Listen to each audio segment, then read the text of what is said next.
Everybody, I'm going to bring this meeting of the PGUSD Board of Trustees to order. Beginning with, sorry, I'm using a different set of readers tonight. As we begin this meeting, it's important to pay respect and to acknowledge that we are on the traditional land of the Ohlone, Costanoan, and Esselen people, and additionally pay respect to elders both past and present. Can we begin with a roll call, please, Dr. Adamson? Certainly. President Swanson. Here. Dr. Hazen. Here. Yeah. Dr. Hazen. Here. Can you hear me? Thank you. Sorry. We can hear you. Thank you. Trustee McNary. Here. Trustee Otmar. Here. And Trustee Swanson. Here. Great. All right. All are present. Before we go into the agenda, I have specific language that I wanted to insert here. So before we adopt the agenda for tonight's meeting, there's a request that the board add an item to closed session titled Conference with Legal Counsel. I'm sorry, Brian, point of order. Yeah. I think because we have a trustee coming in. Oh, you're right. remotely, there's a disclaimer. We do have that script too, and I have that. You gave it to me. Oh, you have it too? Okay, great. Thank you so much. All right. All right, so before all that, I want to announce that we do have a trustee who, for the record, is teleconferencing tonight. I'm therefore going to read our typical disclaimer. I'd like to announce for the record, this meeting is being conducted pursuant to California Government Code 54953, Section B, concerning teleconferencing of meetings. Trustee Dr. Elliot Hazen is participating in this meeting by speaker phone and also on Zoom. Dr. Hazen, do you know the address? I don't have it in front of me. Hold on just a second. Should be on the Yeah, it's agenda. on the It's agenda. 2233 Ventura Street in Fresno, California, 93721. Very good. All right. A few questions to ask Dr. Hazen. In accordance with the Brown Act, also in accordance with the Brown Act, this location has been identified on the agenda for this meeting. Dr. Hazen, are you able to hear our proceedings on this end? I am. All right. And do you have a copy of the agenda for this meeting? I do. Thank you so much. And has the agenda been posted at your location? It has. And is your location such that any member of the public could participate in the public portions of this teleconference meeting from your location? It is. Right. Members of the board, are you all able to hear Trustee Hazen? All right. Yes. And right, thank you. And for the record, all members of the board have said yes. Finally, because we're having a meeting with teleconferencing tonight, all of our actions will be via roll call vote versus a majority vote. Okay. All right. So now moving on and back to where we were before we adopt the agenda for tonight's meeting, there is a request that the board add an item to closed session titled Conference with Legal Counsel, Anticipated Litigation, One Potential Case. Approval is requested on the basis that there is a need to take immediate action and that the need for action came to the attention of the board subsequent to the agenda for tonight's meeting being posted.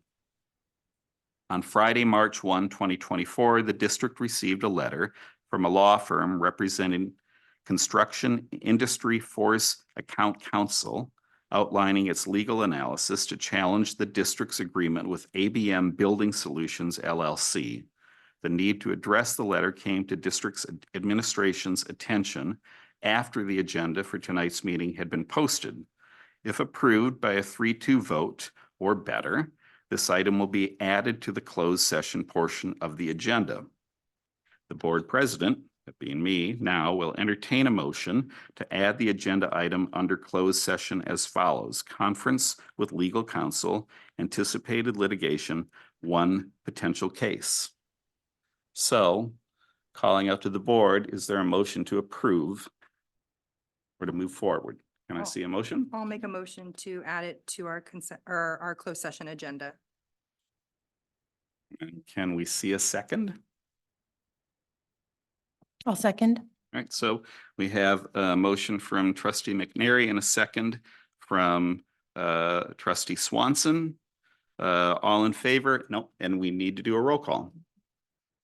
President Swanson, Aye. Dr. Hazen, Aye. trustee McNary, Aye. trustee Otmar, Aye. trustee Swanson. And then I have a point of order question. Did we already identify the closed session topics, or are we just at the adoption of the agenda right now and adding it to that list? I believe we're just adding this and then we're going to roll into adoption of the agenda overall. Thank you. All right? Okay. All Right. right. Yep. Okay. So I do have some changes to the agenda.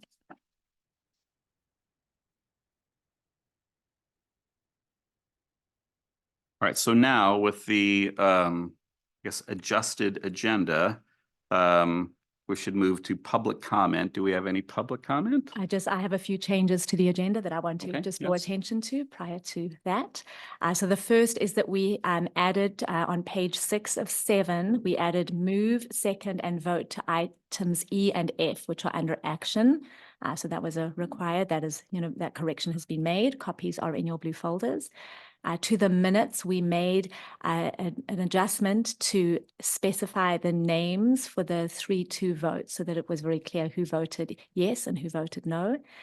There was an addition made to the TRAN resolution. We added supplemental documents. Those were replaced on page 108 of 604 pages.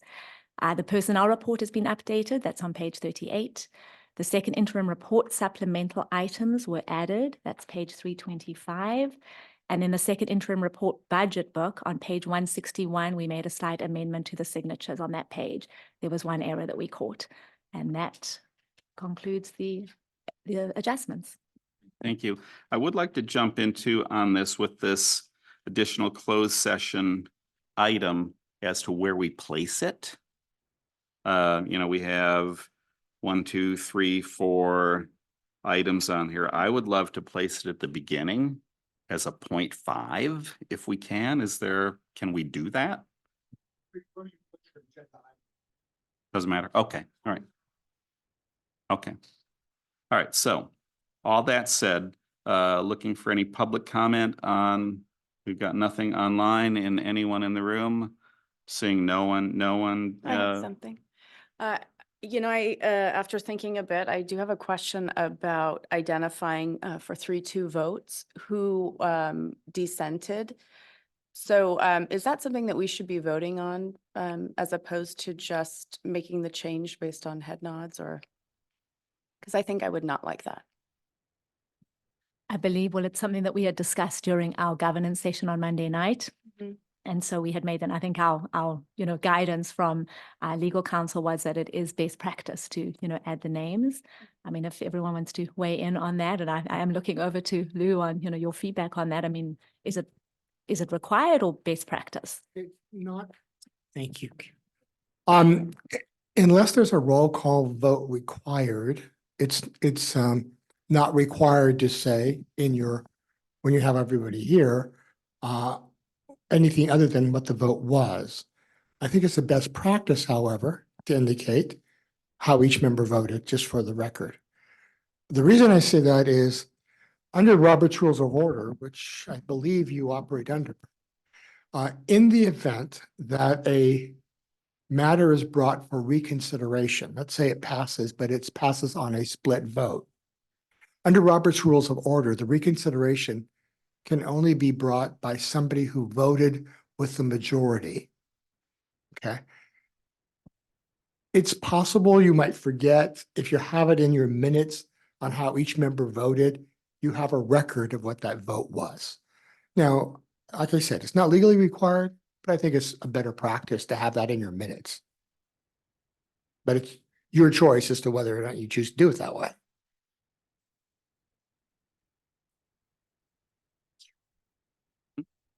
So where do we go from here? I would recommend, since it's been raised, that maybe you take a vote to see where everyone stands and how we want to proceed. with Okay. identifying. May I ask a question? By all Are we means. taking a vote on whether So I believe since that particular part is not on the agenda, what's on the agenda is to approve the minutes as they are or as they aren't. So can you clarify, are we voting? I'm confused what we're voting on right now. I want to make sure it's on the agenda. Me too. I'm confused Okay. what we're voting Well, on right now, too. but you make a good point, trustee Swanson, that if it's not on the agenda for us to take a formal vote, right, then we maybe hold for a future meeting. Suggestion, right? Yeah. Yep.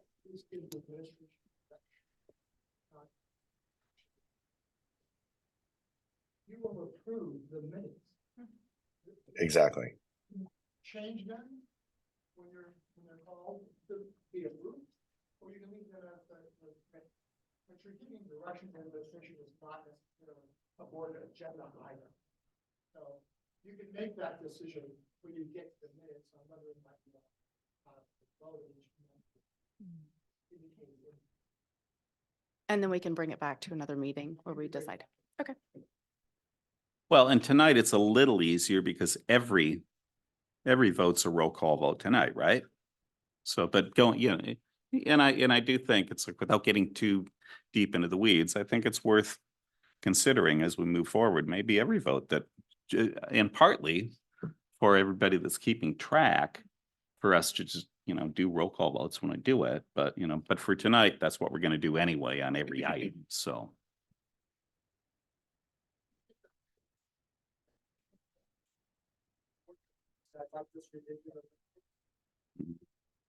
Okay, all right. All right, so that we've already gone through public comment. I'm not going to go back to that. I know, Louis, you said there was somebody online, but they're gone now anyway. Oh, well, that's different. Elliot? Yep, I was just gonna state the exact thing I think Lou mentioned, I put my hand down, but is we have an opportunity to approve the minutes or pull them consent if we want to deal with it at this meeting. And that will not be for future, but that is something just again, for the record, we can do. Or, and a board member could do. So just want to make sure we park this discussion till then. All right. I think all that said, we're probably in a good place to go ahead and move to closed session. Right? So thank you very much. We'll come Point back. of, Yep, yep. did we adopt the agenda after our board discussion and public comment? Oh, I don't think we actually did. Okay, let's do that first. Yes. All right. Before we go to closed session. I'm happy to make a motion to adopt the agenda with the changes stated by Superintendent Adamson. I'll second that. Right. President Swanson, Aye. Dr. Hazen, Aye. trustee McNary, Aye. trustee Otmar, Aye. and trustee Swanson. Hi. Okay, very good. All right. We will now move into closed session. Thank you very much. Point of there. We will get there. So identifying the topics that we're going into for closed session, negotiations with collective bargaining, PGTA, negotiations, collective bargaining for CSEA, public employee discipline, dismissal, release, leave, complaint, government code 54957. Additionally, superintendent 120-day report, plus what we already previously added. Is there any additional public comment on closed session topics? None. Okay, and so with that, we will now adjourn to closed session.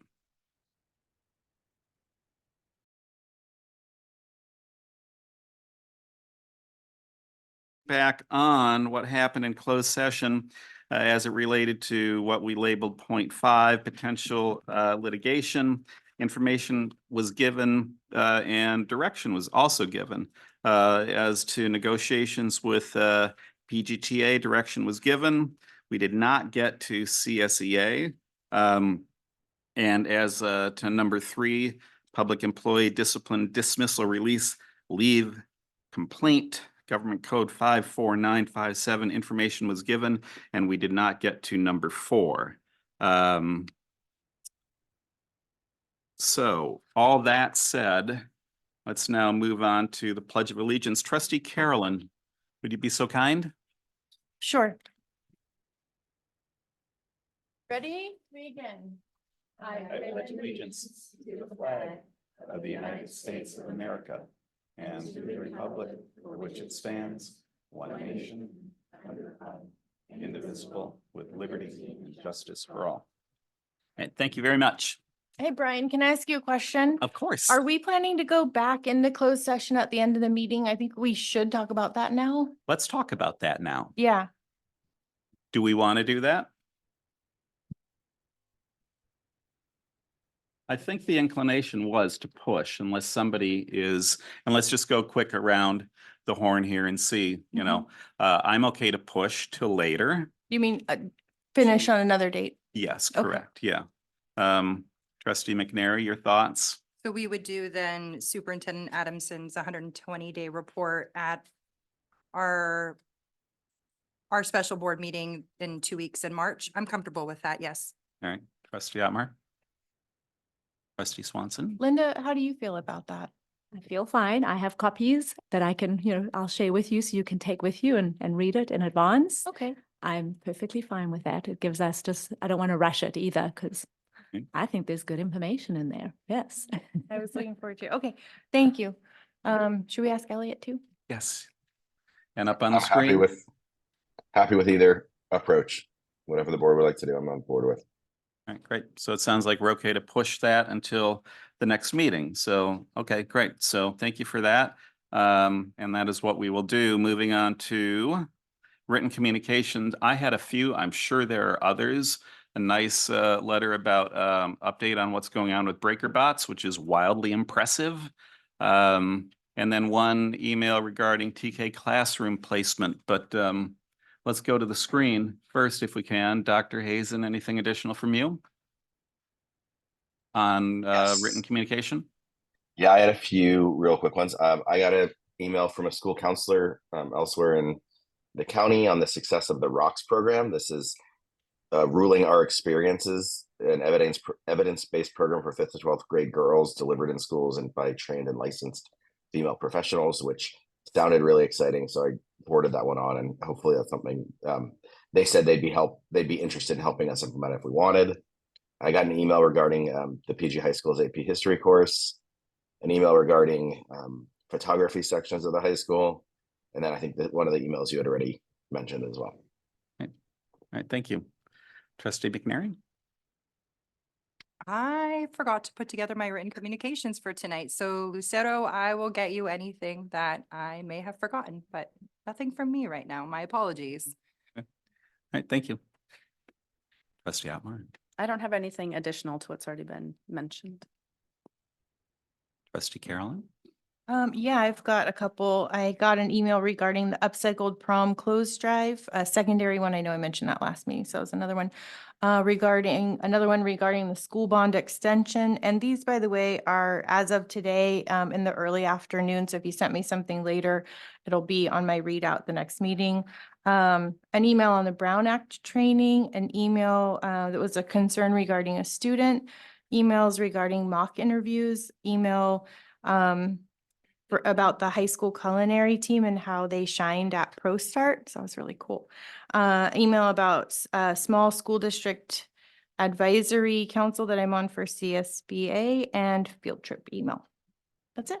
Awesome, great. Thank you very much. Moving on to board member comments, and just going to jump right back in if we could with Trustee Carolyn, since you had the last hot mic. No comments tonight in the interest of time. Thank you. All right, thank you. Trustee Otmar? Nothing for me. Trustee McNary? Nothing for me. Thank you. Okay. Well, I can't resist. And I will make it quick. I wanted to just thank everybody within the district that helped with the election the other night. It's like we gave up a lot of space, and it was nice to see a lot of people. But it was great to see how giving our district was to that, because it's a long day and a lot going on, and it's more than just saying, here are the keys to the room. And it was also nice to just see a lot of faces and some of the employees of the district come out and vote. So that was great. And Dr. Hagwis came and popped in for a second too. So I hope we left the room in some kind of order for you. Well, yes, there you go. So, yeah, so that's all that I've got. Trustee Hazen? Yeah, just a quick one. The LCAP a community or parent listening session I heard went really well. So just again, thanks to the district for putting that on. Just a reminder to folks how important getting input from families in the community is for our LCAP process. So again, thanks to the district for putting that on, and thanks for everybody who attended and participated remote and in person. Great. All right, thank you very much. T for terrific. And moving on to our superintendent report. Right, well, thank you. I have 6 pieces of information I want to share in my report this evening, and the first 3 are specific to input.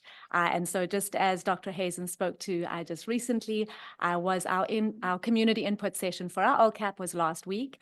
We had it at the high school, at the library, and just really pleased with the attendance. I mean, obviously, I think we're going to do better than, we had 18 people online and 20 people in person, but I honestly feel for our first community input session that was exciting. And so just thank you for those of you who attended. And we were really able to have 3 small discussion groups for those who were in person.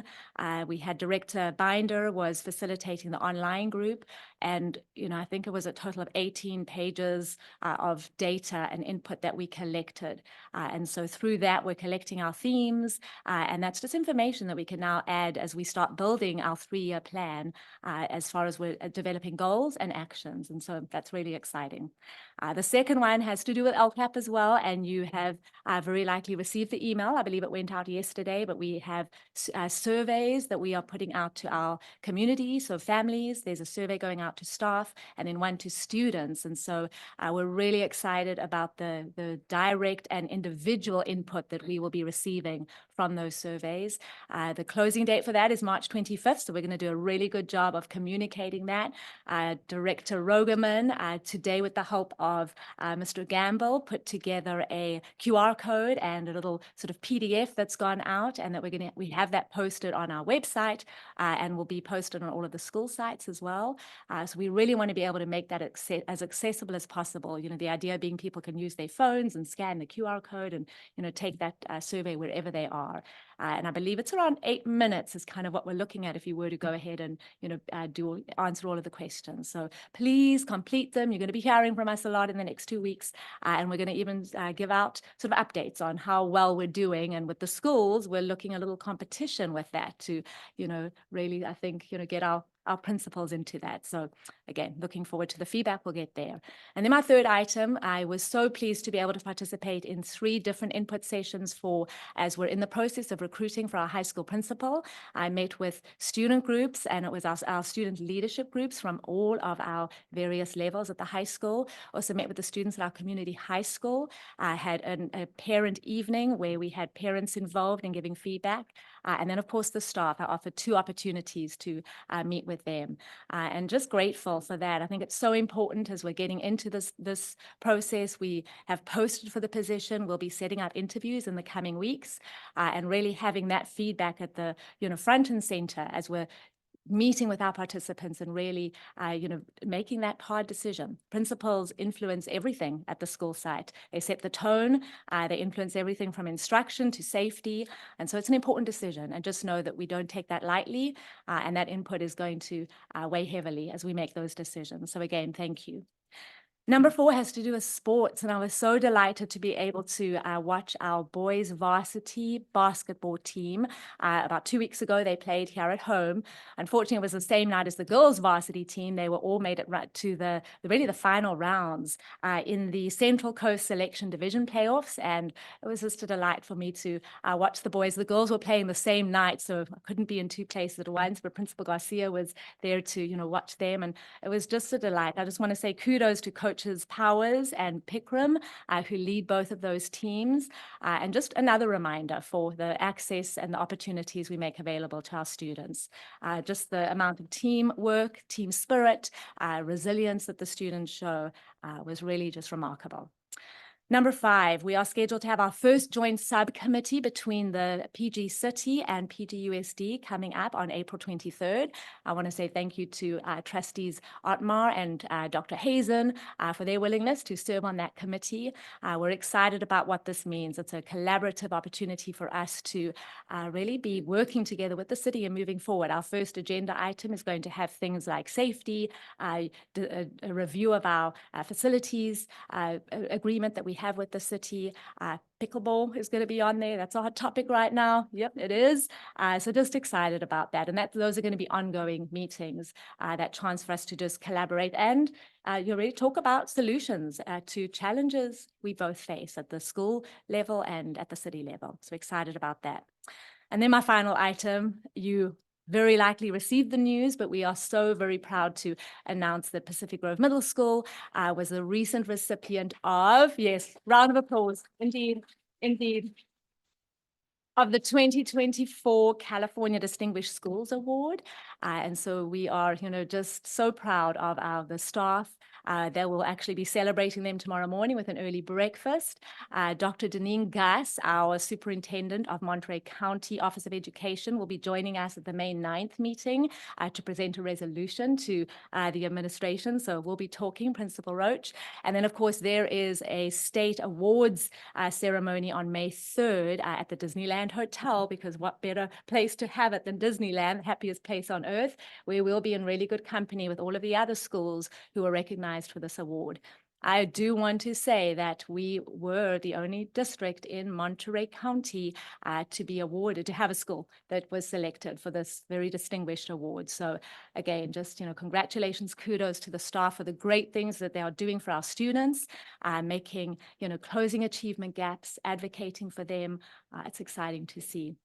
And on that note, it just seems appropriate this time, I'm embedding into my superintendent's report and inviting Principal Roach and Mr. Gamble to come forward to share a little bit of what they are doing, the practices and programs they have implemented that we believe are one of the reasons our students are doing so well. So Principal Roach. Thank you so much. And thank you for the kind words. A shout out to the students, the staff, and the supportive families at PGMS for allowing us to achieve this award. It is my pleasure to introduce our teacher on special assignment, Bryce Gamble, who's going to talk a little bit about what he's done and then some plans for the future. So Bryce Gamble, come on up.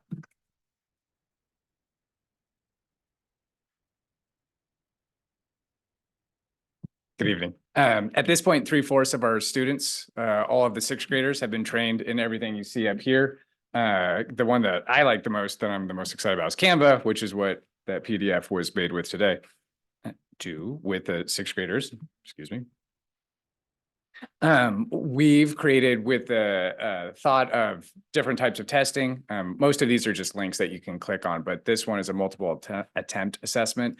So we've been implementing that in 8th grade history. So students take the test, they get the answer, they answer the question. If they get it wrong, there's just a paragraph reading, and then they can retake it. And so we're starting to try that in more and more different subjects.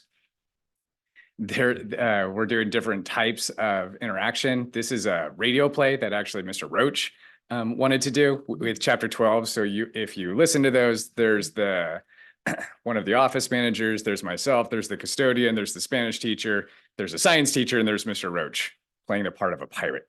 So we do different things with that. And then we opened it up to students where they could make their own either MP3s or videos, and the students really get into it too. So we're hitting it all with different ways. And this one, you're starting to see a lot more of this, and it's not just me, I'm there to help, but you're seeing the teachers push this out on their own. This is in the science class, 8th grade, they're doing the cycles of the moon. So everything you see here on the left side were ways they could show it. And then on the right side, we had examples, we had how-to videos, and we had the different platforms. So those teachers just call me in sometimes to see, is this right? And then I try to help, and they go, no, I got it, and kick me out. With this, I get to go down to the 5th grade sometimes and talking, and I have twin 5th graders at home, that talking to them and about their nervousness of coming up. And so I started making sometimes when I'm talking with the teachers, we've made videos, and they're just introducing their subject, how much homework they give and stuff like that. So I'm going to try to get through most of the staff, at least all the 6th grade teachers, and put those on our website. And then grading for mastery. So this is the stuff that we've talked about as a staff. You're seeing teachers use rubrics. Some of them have always used it. Some of them are using it more. And then we've talked about grading from A to F. What does that mean? What do our grades actually mean? and the use of zeros. We've started using some as a placeholder to see, well, what would that look like if it wasn't quite a zero? We're not pushing it out to everybody or certainly asking them to, but it's an option and we're building up data with that. We've also, the teachers, the really cool thing about it is we have exit tickets. The teachers decide where we want to go to next. This is one of our staff meetings where admin lined them up and teachers with opposing views talked to each other. It was really interesting and there was no arguments about it. Teachers hearing each other. It's pretty deep. And this is all the stuff that we want to cover. Notice I said in the next year or in the year after that and so forth. But these are all really interesting subjects and all the teachers have really interesting takes on it. I got to take a class and Ms. Hooper, who's sitting in the front row there, that every time this comes up, I always just go to her and listen to her talk. And then I basically repeat what she said. And then people think it's my idea and it's and our staff has really, really great insight. It's really interesting to hear them too. It's really, there's the one just ideas, but then there's the practical aspect of it that our site is just amazing with, and just sharing those ideas out with teachers and hearing our staff talk about it. It's really exciting, but it will take quite a bit of time. And speaking of time, that's all the time I have. So thank you so much for listening. Well, thank you, Mr. Gamble. And I think that's the perfect place for me to end my superintendent's report. I'm just going to repeat what Mr. Gamble says in moving forward, and everyone's going to think I'm pretty brilliant. So there we go. Thank you, President Swanson. All right, moving on to safety report. Thank you, President Swanson. So as you all may know, and I mention this just about every time I lead with the fact that the Pacific River Unified is a member of the Monterey County Safe and Healthy Schools Coalition. The working group committee met on February 23rd to speak on several safety topics. Those topics included opioid fentanyl overdose prevention in Monterey schools. That was presented by Dr. Reb Close and Rowan Killens and Mia McCarran. They're developing a number of different toolkits: parent guide for fentanyl crisis, county behavioral health opioid basics, CDPH, California Department of Public Health's facts about fentanyl. Quite a few, in fact. I'm not going to read through all of those, but this is something that the working group has been working on extensively as a county. Number two, just a quick update. All of our comprehensive safe school plans, the CSSPs, were submitted to us, reviewed, and sent to the County Office of Education for verification. CDE will receive the updated plan verification forms by the County Office of Education because that's the next step in the process. But kudos to our sites for getting those accomplished. That's a lot of updating every year. Threat and risk assessment update from Kimball and Associates. April 4th, PGUSD and Kimball and Associates are tentatively planning a board study session. The areas of focus are specifically tied to nationwide school best practices, California school best practices, and the changes and improvements within Monterey County schools over the course of the past few years. The needs assessment for our district will include 5 points, and I'll talk about each one.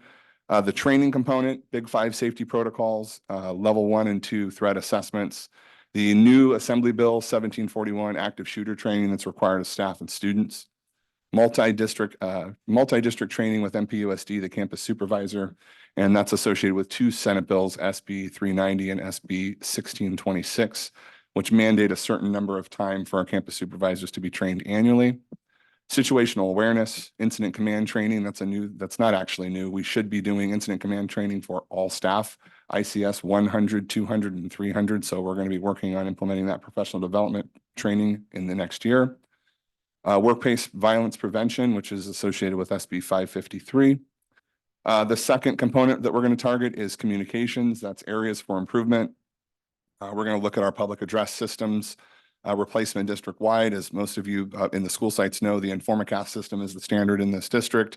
And during the process of the assessment, there was Informacast systems installed at campuses, and our last campus to receive its Informacast system, public address system update will be the middle school. The project is bid, and it will take place this summer.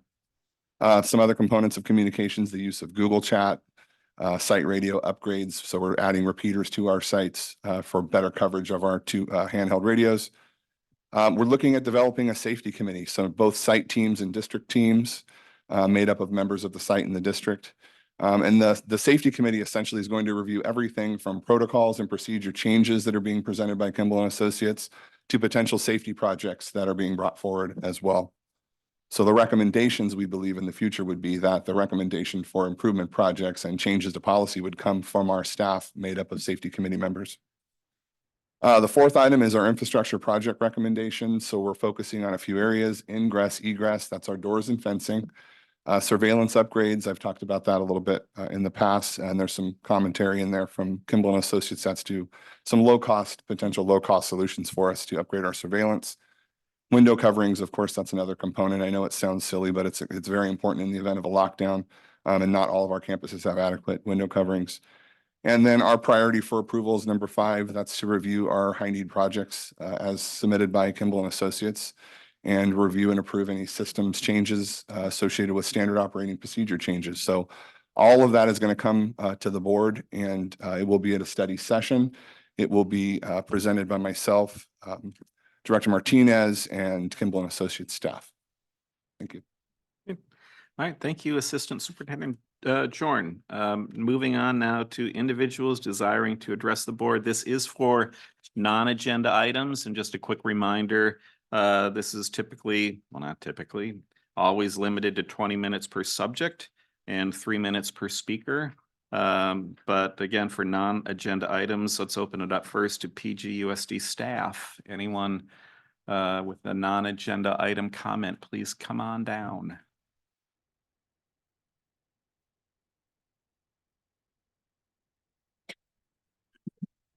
Good evening, board. Larry Hagquist, Assistant Principal, Pacific Grove High School.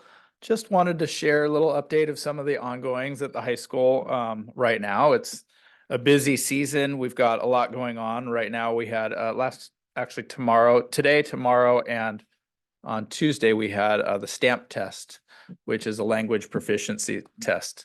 That's happening. It's kind of led by the World Language Department. And hopefully that will help provide opportunities for students to receive the seal of biliteracy upon graduation. We also have Student Voices, 2 rally days next week. So 2 odd schedules happening next week on the 14th and the 15th. On the 14th, we have the Student Voices rally put on by the leadership. And on the 15th, we have Dr. John Gaines. I mentioned that at the last meeting. He's going to be speaking to the students during the rally schedule, and also providing an evening presentation at 6:30 p.m. All are welcome in the Student Union for, he's going to be speaking about how to build a more inclusive culture.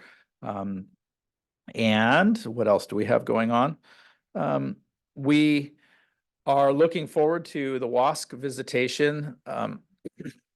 The Western Association of Schools and Colleges will be on our campus on the 24th through the 27th, Sunday the 24th through Wednesday the 27th. They are an accreditation crew. They've read our report and they've put together a visitation schedule, and we are excited about having the WASC committee come and kind of verify our findings in our own report and maybe add some suggestions to those findings, and that will begin the process of putting an action plan together based on the findings and the areas of growth that we have identified in the report. We feel that we've done a very thorough job with that. We had our 6th and final meeting this week. Lots of field trips going on. We had culinary students, 5th out of 31 teams at the Pro Start. Sounds like you read some emails about that. We had BreakerBots. Sounds like you read some emails about the success of BreakerBots. We had photo field trip, science field trip. So lots going on at the high school.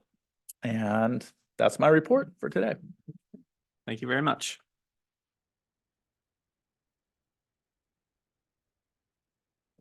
Hi, Jessica Grogan, English teacher at the high school, and I'm just here to add something to your TBR pile, your to be read pile. So in English 2 right now, sophomores, we are reading Trevor Noah's book, Born a Crime. He's a comedian. I'm sure you're familiar with him. It's going really well. And serendipitously, we hired someone to be superintendent from South Africa. So when we found that out, we knew we were teaching the book in the spring. So we emailed Dr. Adamson in, I think, December, November, and asked her to come speak to our classes. And she came this week. She's coming again tomorrow, and she was amazing.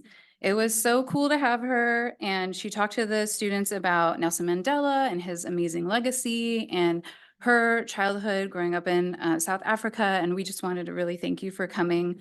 It was a great experience. I know they were very quiet and shy for you, but I promise that after you left, they were extremely chatty and they got so much out of it. And I'm really looking forward to you coming to my 6th period tomorrow. So thank you so much for coming.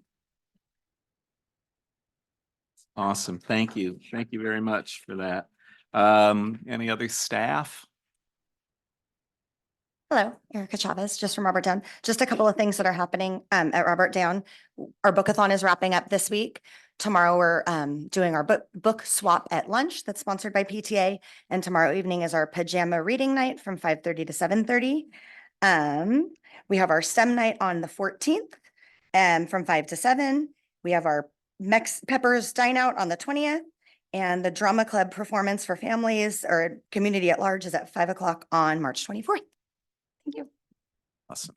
Thank you very much. And Louis, any staff online? Not seeing any, and anyone else in the room? Okay, so let's move on to community members. Again, non-agenda items. Anyone in the room? All right, here we go.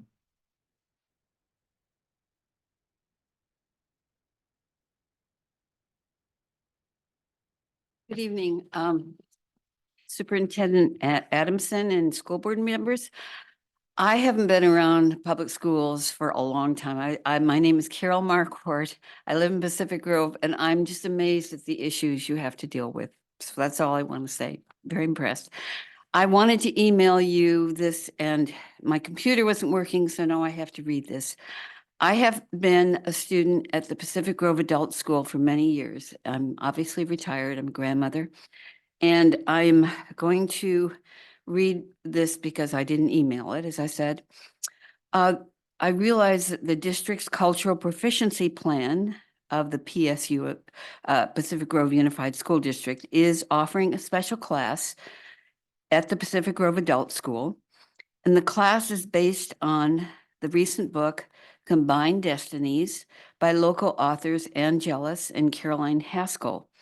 The proposed budget of these classes is not to exceed $15,000. I hope I read that correctly. Based on a recent interview of the two authors that I read online, Ann Jealous and Caroline Haskell, Ann is Black, Caroline is white people have failed to accept their full responsibility for the racist oppression of Black people. This failure has led to a kind of emotional insecurity and immaturity on the part of the white population. Author Ann Jealous in the same interview also stated that Black men in particular end up in prison because street crime is the only avenue open to them for creativity and ingenuity.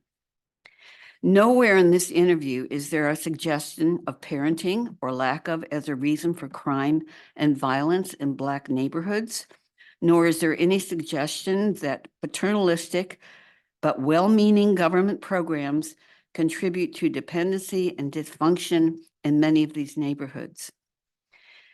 If the Pacific Grove School District is willing to offer $15,000 to teach white people not to be racist and to take responsibility for their biases, I think they should find other worthy organizations who have books to sell and that teach a similar lesson. These organizations include LULAC, the League of Latin American Citizens, the Japanese American Citizens League, JACL, the American Indian Community Council, and the Anti-Defamation League. All these organizations have recently published books that offer lessons and advice to white people who seek to become more socially aware and emotionally mature. Certainly, these additional $60,000, which it would cost, would greatly benefit the 73% of the population in Pacific Grove who consider themselves to be Caucasian in ancestry.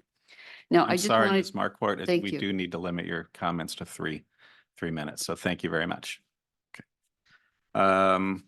Any additional people online or? Okay, so all right, thank you very much. Thank you for the public comment. We're moving on now to consent agenda. All right, sorry? Oh, we do have one. Okay, all right, under the wire. All right. Hello, my name is Metin Sartunç, and strongly believe that the administration did not make clear to the public and the board members addressing the heating and ventilating needs of the PGUSD facilities in recent activities. As of now, there are multiple spaces that they do not have the ventilation and heating during the occupied hours. I'm not sure some of the school sites even have ventilation. I wanted to send a code section to the board members and the superintendent. I wanted to actually hand it out today, but I was out of time again. So ventilation spaces should be heated up to 68 degrees per code, and the ventilation needs to be provided almost every classroom 300 to 450 CFM. I am requesting the board to direct administration to give a specific report to be presented to the public or myself to each facility if we comply with these code requirements. And if we do not, I would like to see a plan for how we are planning to bring these facilities to be compliant for near future.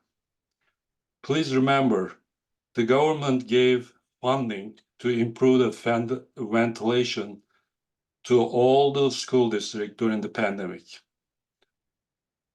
I am also requesting the recent board approved ABM contract schedule values of each project listed in their contract. Board approved the lump sum amount of approximately $5.5 million without sharing the individual project dollar amounts with the public. Please direct the administration to share this information with the public and myself. Thank you.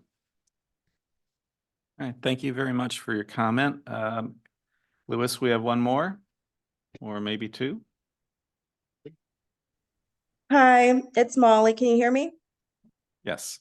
I'm Molly Daniels, parent of student PG High School, and I just want to respond to something that had been said earlier about blaming crime on paternalism. And I think we need to point out that that in itself is a form of racism. It's the missing Black father trope that people often tend to lean into.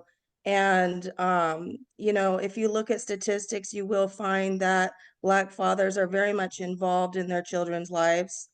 And, I don't think that that is a logical reason as to why there shouldn't be funding. I do agree that the funding should be focused on a program that is effective. I think that when we're looking at these programs on diversity, equity, and inclusion, we need to make sure that we're not focusing on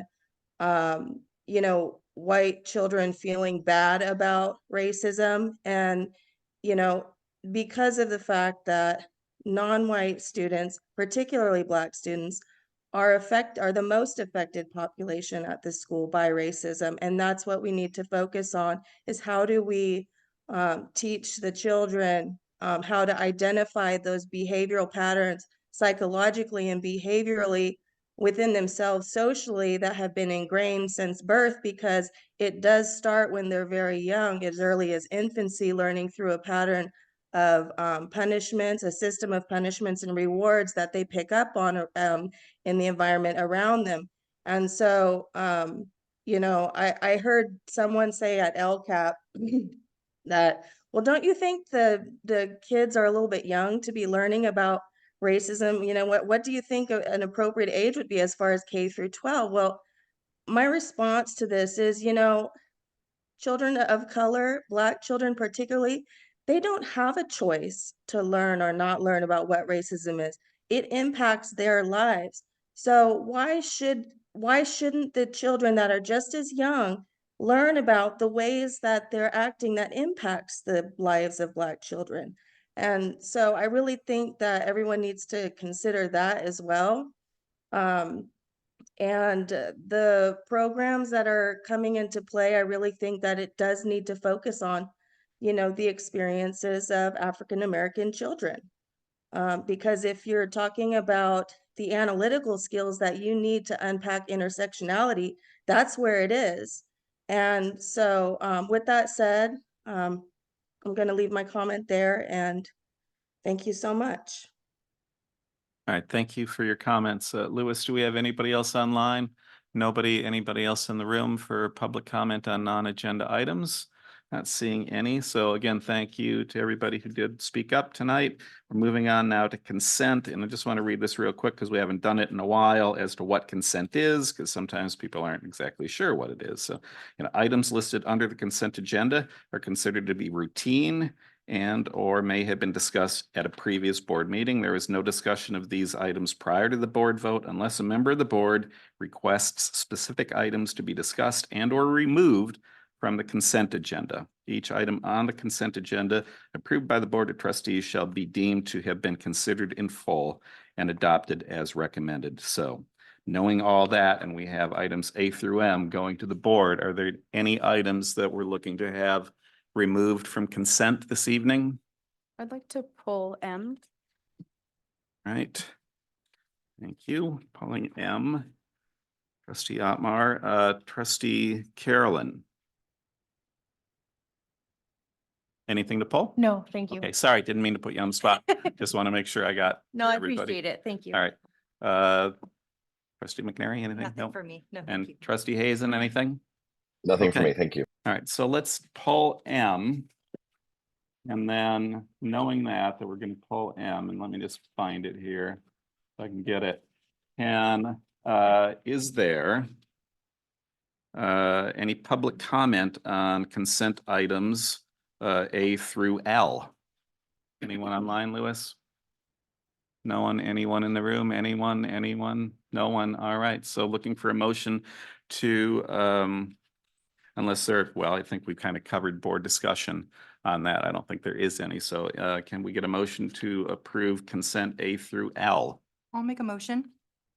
I'll second. All right, we have motion from Trustee McNary and a second from Trustee Carolyn. And because Trustee Hazen is out and mobile on this, we do need a roll call vote.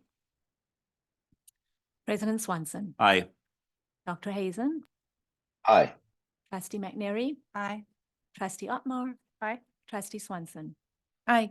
All right, passes, consent passes at least A through L unanimously. What I would like to do is then immediately jump into consent M and take a look at that if we can, which is board policy updates, second reading. And this is specific to AR 1220, Citizen Advisory Committees, in changing wording governing board to Board of Trustees. My preference in reading through is to keep the language as governing board. It's what CSBA refers to in the resolutions. So I would like to keep it as is instead of changing to Board of Trustees. And that's 1220, you said, or, okay, Yeah, AR 1220. okay. Do you have the page number in the packet, Laura? There's no page number in my packet, so I can't. You know, we It's don't have the 63 out of 604 Thank you. Okay. is the CSB policy update summary.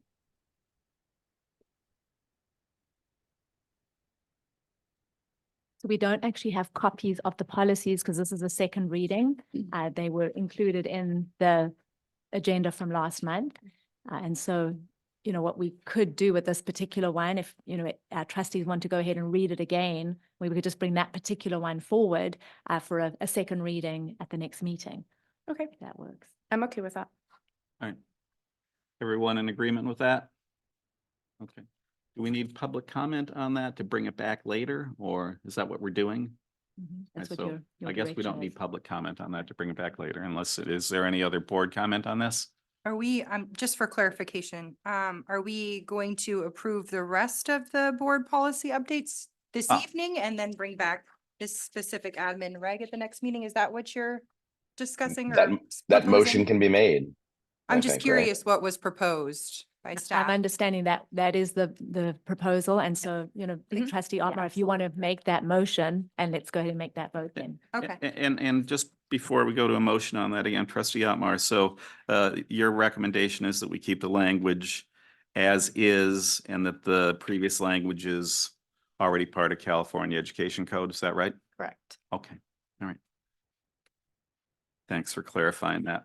All right. And mean, Brian, since this is, I think we should go to public comment because this is its own item that's, Yeah, consent that's its own. fine. Okay. That sounds okay to me. So is there any public comment in the room on this particular item?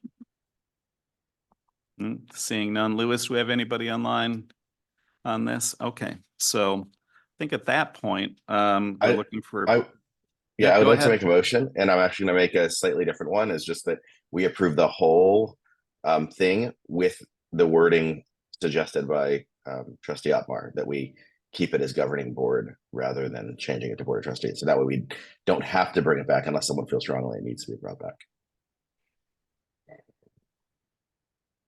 I'll second that motion. Right, who did we get the second on? Dr. Hazen just moved that we approve all of consent M, but with the change of AR 1220 to remain governing board as opposed to changing the wording to board Okay, of trustees. all right, so And I we have a second that motion as clarified by trustee Otmar and a second by trustee Otmar. And with that, we do need to go to a roll call vote. So could we get that? President Swanson, Aye. Dr. Hazen, Aye. trustee McNary, No. trustee Otmar, Aye. trustee Swanson. No. Okay, so that passes 3-5. And now moving past any consent items onto information discussion, cultural proficiency implementation plan, Director Rogaman. Come on down.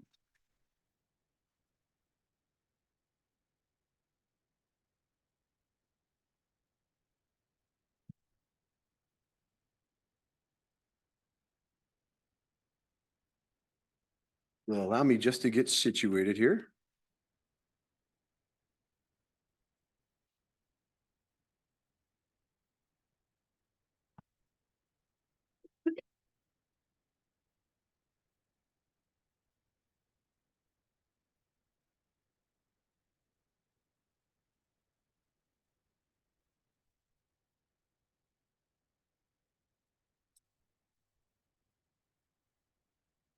Good evening, trustees and members of the public. I am Buck Rogaman, the Director of Curriculum and Special Projects, and it is my honor to stand here before you and bring to you the work that's been done by our cultural proficiency team to build this cultural proficiency implementation plan.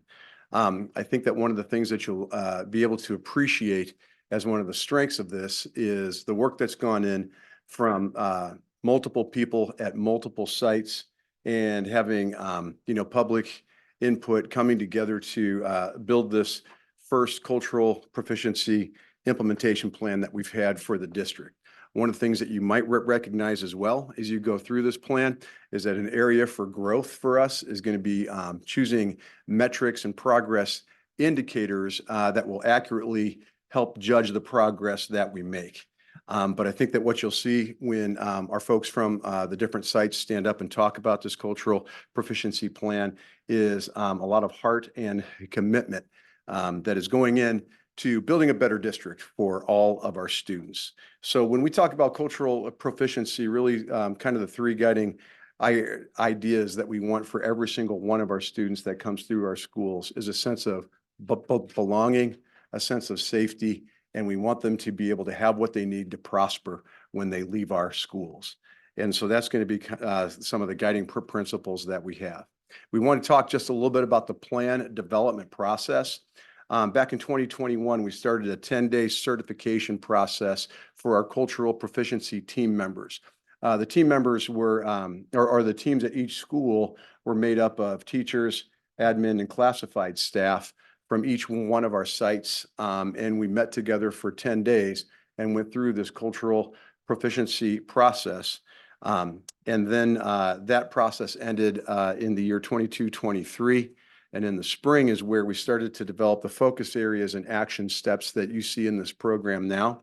They were refined in the fall when we put together the first draft of our cultural proficiency implementation plan. And then in the winter of 2023, we had a community input meeting about our cultural proficiency plan. And here we are in March 2024 with an implementation plan. For our 23-24 plan, which seems a little bit ironic, it seems why would be coming at the end of the year for a plan that is for 23-24. I'd just like the public and the board members to know that even though we haven't brought this plan to the board, these action steps are things that have been ongoing at our schools as we try to build a better district for all of our students. The structure of the implementation plan is that at the district level as well as the site level, we identified focus areas for each school, also action items that fell under those focus areas. And then there were metrics for each one of the action items and progress indicators that would help us know if we were meeting our goals. So for tonight's presentation, each site is going to share one focus area, also describe action items that are related to that focus area. And then if you want to go into more detail, our entire cultural proficiency implementation plan is in the packet. So you'll be able to reference that if you would like to. And if you would like to view the plan, we will have it posted on the district website. And you're more than welcome to take a look. So I'm going to go ahead and get us started, but we are going to have folks from all of our schools come up, and we're going to go kind of youngest to oldest. So we're going to, well, not like in terms, well, youngest students to our oldest students in the district. So we're going to go elementary, middle, high school, and then adult school. But first, we're going to go ahead and start off with the district focus area that we're going to talk about tonight. One of the important focus areas for the district is that we're going to increase our educational efforts with staff, students, and families to produce actions, programs, and educational experiences that embody the positive characteristics of the continuum of cultural proficiency. That continuum is included as part of the document. And really what we want to do, if you put it in medical terms, is we first want to make sure that we're doing no harm to our students. But what we really want to do is build a really healthy culture at our schools where people are safe and feel as though they belong. And our first, the action item that we've chosen to speak about tonight is one that we added to our cultural proficiency plan in response to the feedback that we got at our community input meeting. One of the things that multiple people said at that meeting was that they wanted to have a chance for families and for students to be able to participate in the cultural proficiency plans that get developed at the schools. So one of the action items that we're going to have is that the district is going to facilitate the formation of community cultural proficiency meetings at each sites that are going to include families as members of the committee at each one of those sites. So with that, we're going to move on to our elementary team. And I believe they're all coming up here together.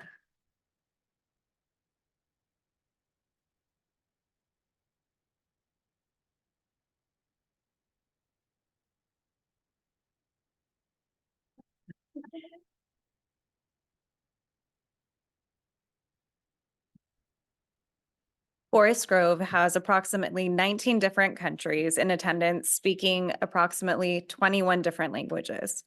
Our goals at Forest Grove are to increase community engagement, and diversify our library and classroom curriculums, assemblies, and field trips. Our first step was to be sure any student could walk into our library or look in at their classroom books and find a picture book or a chapter book with stories that reflected themselves. Gonna go off a little bit. We were able to get a grant for $5,000 and we purchased 350 books. That has quite a diversity happening there. Diverse books can be both windows and mirrors that reflect a reality similar to the reader, and or windows that allow the reader to see inside and find common ground. We know diverse books are just a starting point, and our team would like to recognize that this work is both critical and imperative. We also know that this work requires accountability at all levels. We teach students to name and interrupt the commenter behavior, report it, and follow up with the targeted student. At Forest Grove, students are creating scripts to share with their peers, so everyone, here are some examples, they didn't copy very well, apologies, can hear the same message TK5. We know if we change the culture in our elementary schools, this change will filter up. We are committed to doing the work, and we know the work will be ongoing. This work will not be done overnight. We will continue to strive for 100% acceptance, understanding, and growth throughout the district. You can do the down arrow on.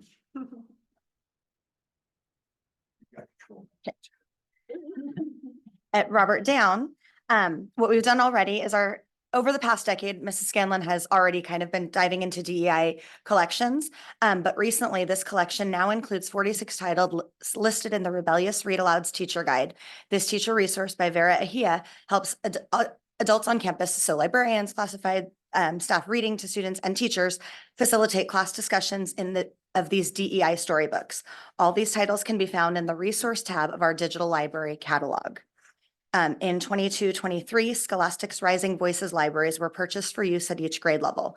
Books from the Celebrating Black and Latino Boys and Girls in STEM collections were put on the shelves in every classroom library. Where we are going, staff will continue to engage in self-reflection into the topics of privilege and bias through dialogue and text studies. Staff is eager to gain tools to tackle these heavy topics in age-appropriate ways with guidance from district administration and policies.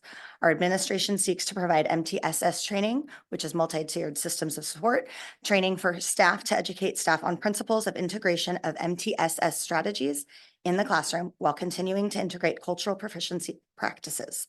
This will enable staff to begin to look at teaching practices and supplement curricular resources through an evolving cultural proficiency and MTSS lens. We're done. Oh, yep.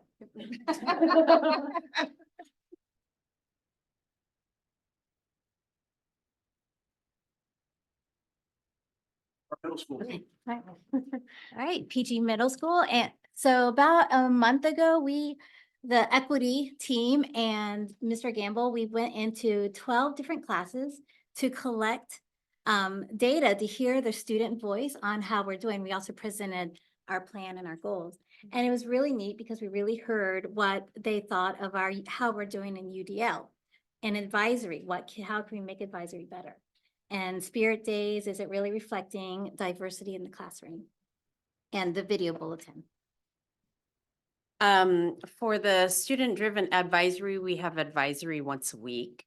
And one of the highlights that is coming up is disability awareness. This was student-driven. And so we have a community member coming into our PE classes for both of our sections. And they are going to be showing our entire student population different things about autism and dyslexia. So we're looking forward to that coming up this month and also next month.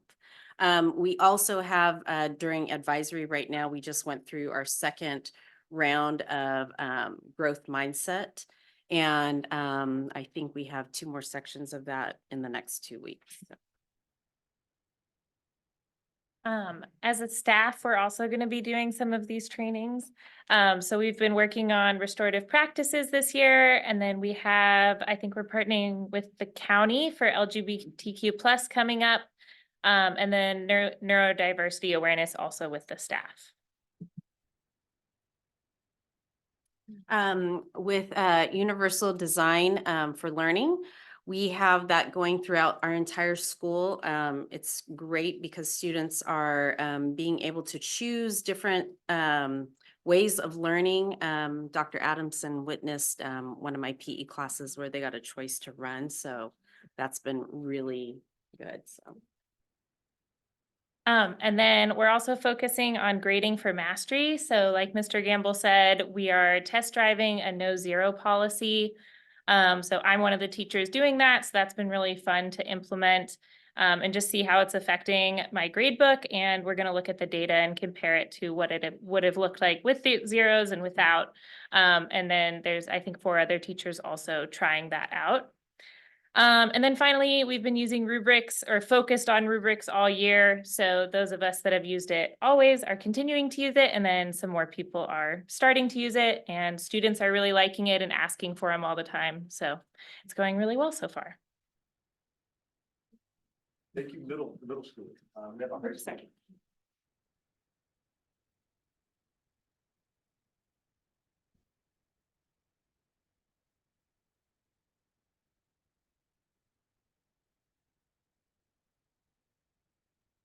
Hello again. Okay, so at the high school, we have 3 goals. We have more inclusive school culture. We have this diversifying curriculum goal that I'm going to go more into. And then we have a grading for equity goal that we've been working on for a couple years, although we've been doing WASC stuff this year. So like, you know, that's a big job. Okay, so the one I'm going to talk about today is diversifying the curriculum. So we have been working on this since Jenna and I went through the cultural proficiency certification process.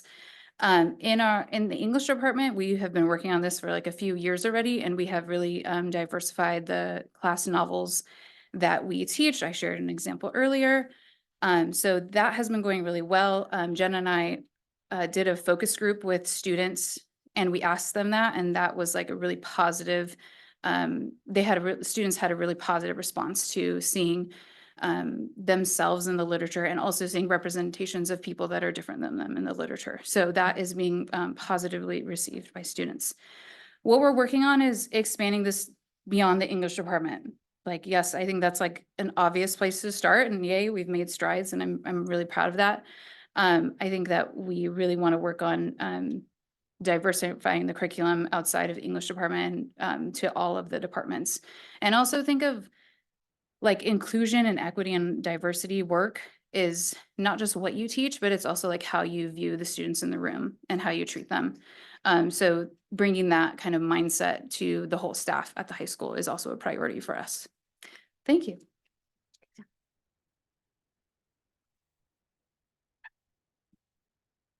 Down arrow. There we go. Hi, everybody. Barb Martinez, principal of the adult school. And we have 2 actions that we're taking forward in our cultural proficiency plan. We've been working on this for the last couple of years. We really wanted to focus on inclusion and making everybody, letting everybody have access to all of our programs at the adult school, and making sure that we are an inclusive school. We've been working on a DEI statement collectively over the past few months with staff and with students. And we had, we sent out a survey, a Google survey, which had 3 separate DEI statements.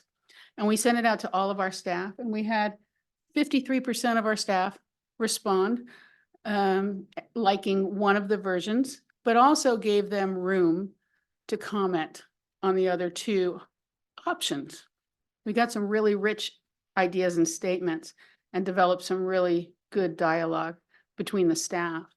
And then what we did was we put that survey out to all of our students and our English learners, and the conversations that they had in the classroom with regard to the 3 options that we sent out. So we're in the process now of gathering all of this data and really writing an authentic DEI statement for our school, where we will publicize in our brochure and really celebrate that this work was done as a team, not just top down. It was the entire family at Pacific Grove Adult Ed.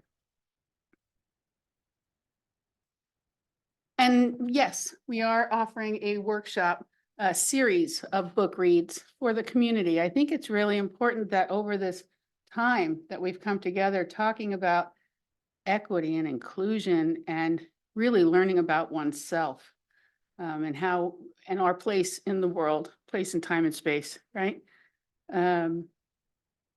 Really offers an opportunity to get some rich dialogue going in a book read.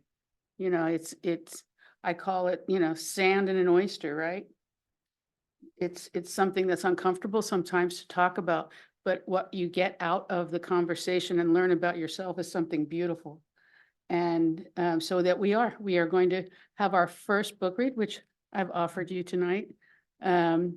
Classes will be limited to 20 so that we could get deep down into the conversation, but the classes will go on for a year. So where you saw the funding for this program, we're really looking at bringing in a lot of authors and doing a lot of book reads. They seem to be beneficial to all. So that was our second. Thank you.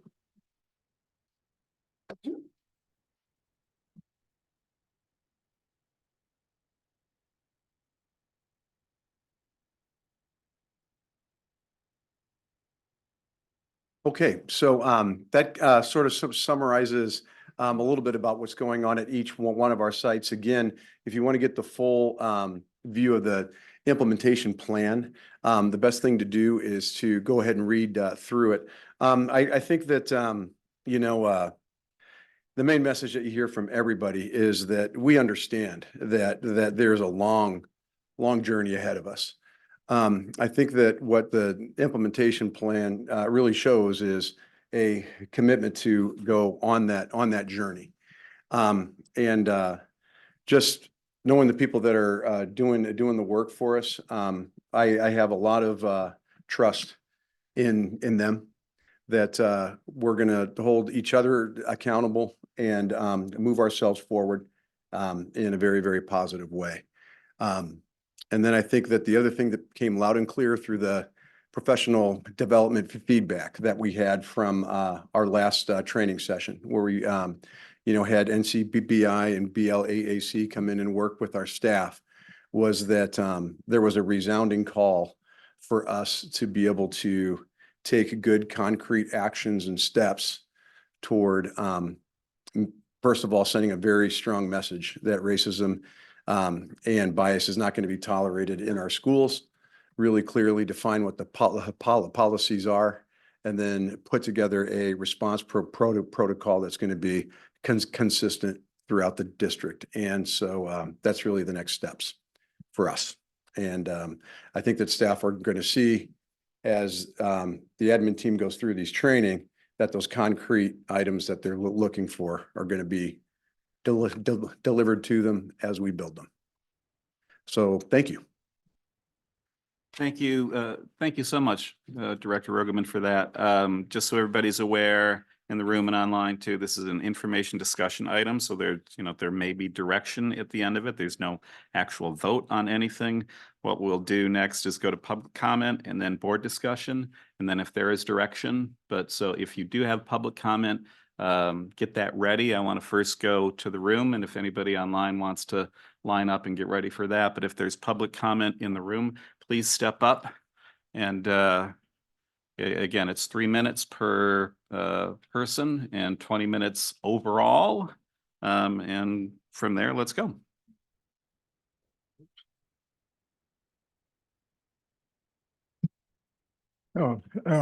Members of the board, Madam Superintendent, my name is Mel Mason, and one of the things that I've been concerned about just happened tonight. So I didn't respond to it then because I wanted to take this opportunity to say that thanks for the audiovisual aid. Because I know I'm a father and I'm a parent, and I've raised some great kids who all graduated from college and weren't involved in crime, and also people I grew up with.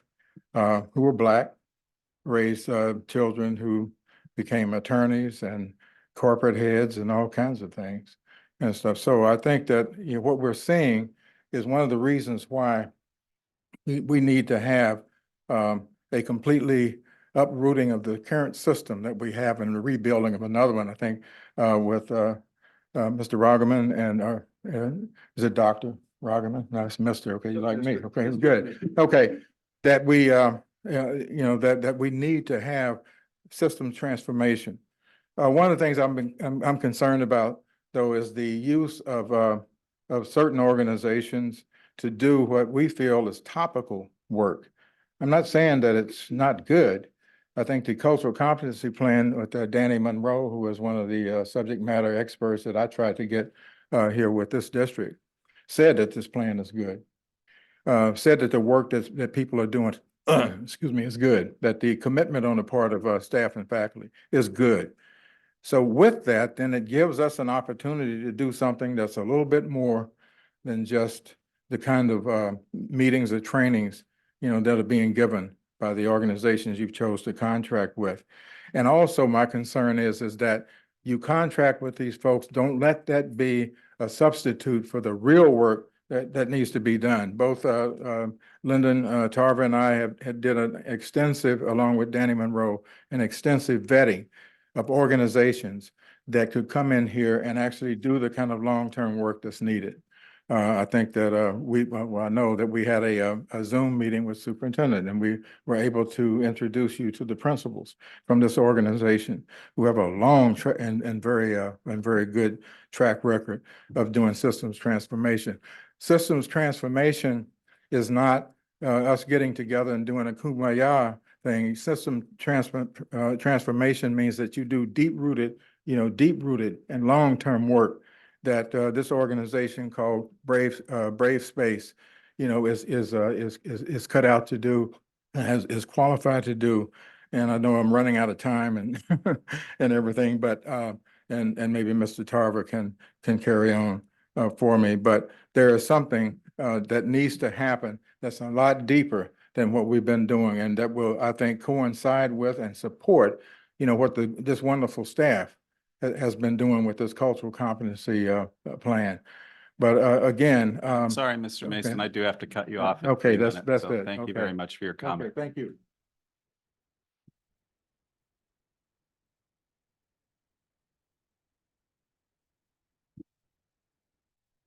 Good evening. I'm Lyndon Tarver, the president of the Monterey County branch NAACP. And I want to follow up what Mr. Mason said. Work you're doing right now with 2 organizations you contracted, it's okay. It's good. The last time here, we talked about a diversity officer need to be hired. But prior to that, we need to dig into 129 years of racism in excuse me, PGUSD. It was established in 1895. And all these folks come up here today talking about diversity, equity, and inclusion. Why did it take 129 years to get here? How do we move forward the next 129 years with diversity, equity, and inclusion? Brave Spaces is an organization that we talked with Dr. Adamson and Mr. Rogan about. And the conversation came up with, we see it was in the budget. We seem to find ways of funding anything we need funding if we have appetite for it. This is one of the things I urge the school district to take up, to fund and go forward. Because before you hire a diversity officer, the work needs to be done. We scratch the surface with the current 2 organizations. Now we go further. Let's not forget why we're here. If Valerie Anthony would never stood up and called out racism, we wouldn't be here today. We talked about the school that you've been operating for about 3 years doing this. You have moved the needle a little bit, but let's move the needle all the way to the right by being right, by doing the right thing for our students, our community. And doing that is bringing race basis to PGUSD and the whole totality, not just scratching the surface saying we have a diversity program. It's got to be effective. It's not effective if you're not have the right people. Mr. Rugman also told me one time he's doing the best he can. He is. But what he knows, we need to bring in some experts in this field. I know my time is running short. Thank you for the comments. Thank you very much. Anybody else in the room? We have one person online. Go for it, Lewis. Hi, it's Molly again. I definitely agree there needs to be a diversity officer and someone that people can go to when they have a problem, because we don't have anything like that in place. And it really leads to, you know, this never-ending wheel of a lack of accountability in the district. And also I think that we should also be doing this deeper work. You know, there's a lot of people who, this is a call in, this is not a call out, because believe me, I know I took the classes, I've done a lot of personal growth, and it's not doing harm, it's actually doing something good for you by helping you grow, by teaching you about how the ways that racism impacts people. And so, I mean, it's really for this is really for you to be to do better, to be a better human. And that's a great feeling when you know that you're on that path. It's a hard work, but so is any other subject that you want to dive into. You dive into math, it's hard. You dive into history, it's hard, you know, and especially diversity, equity, and inclusion. But that one is really the one I believe that is the most rewarding. And, you know, I hear a lot about people being from here, and it really saddens me that they don't even know the history of Pacific Grove. They don't even know about the history of Indigenous people in Pacific Grove. You know, when everything happened with the Chinese community and with respect to everything that happened with the Feast of Lanterns, and now saying, I want to do diversity, equity, and inclusion work, but not doing that in their personal life, you know, and that's the part where it's like, you know, you really have to do a deep dive. And again, this is not a call out, this is a call in, you know, to develop your person. And I think it's worth it to look into those programs. Thank you. Thank you for your comment. Lewis, do we have anybody else online? Nobody else online? Anybody else in the room? I just want to urge anybody that for public comment, because once we go to board discussion, we don't come back to public comment. So if there's anybody in the room that or online that wants to speak up, we should do so now. Not seeing anybody online and not seeing anybody else in the room. So I'm going to go alphabetically by first name to the board, which would bring us to, oh, me. I don't actually know the alphabet. How about that? All right. Well, Barbara, is there a program at the adult school to help me with that? To just know that B comes before C. I just want to say I'm very impressed with what I saw tonight, because what I heard and what I saw was, again, from across grade levels and from our kindergartners all the way up to the adult school. And I saw a wide array of teachers and staff involved. And I know we don't change this overnight. But that's also what I heard, was that we don't change this overnight. This takes a long, long time, and it had to start somewhere, and it started where it started, and that we're moving forward. And one of the things that I also really liked hearing is that we talked also about language and culture and neurodiversity and how we're different in so many ways, and restorative practices, you know, and other abled people, and grading for mastery. It's like they're all these things, and we're not going to snap our fingers and change everything. But I saw a room full of people tonight that were stepping up and that it's been going on, we've been trying and working towards it, and it will take some time. And again, it's like, I don't know if you ever ultimately solve the problem, but you work towards solving it. And that's what I see the people coming into the room tonight and talking about this doing. So I will leave it at that. And now knowing how the alphabet works, I'm going to go to Trustee Carolyn. Thank you, Brian.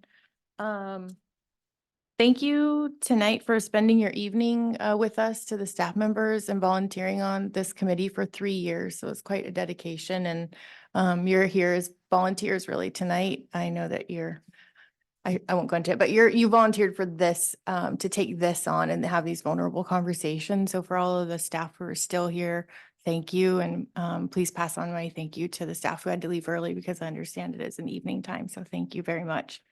When I'm reading through all this, my mind just really goes to how can we hold ourselves accountable? How can we get out of our closed loop system? I feel like I'm trying my best to, so Director Rogeman, if I know that may have been paraphrased, but I feel the same, that I'm doing my best, but I could really use some expert guidance on this as a board member and as a white woman, who's grown up not experiencing things as a Black person or person of color or person who's disabled or person who is not heterosexual, or, all of the things that that I have privilege in. And so I really appreciate Lyndon Tarver coming and continuing to come to these meetings, Mel Mason coming and continuing to come to these meetings. You're peaceful and respectful, and I can't thank you enough for having your grace for us and helping us along this journey. Thank you.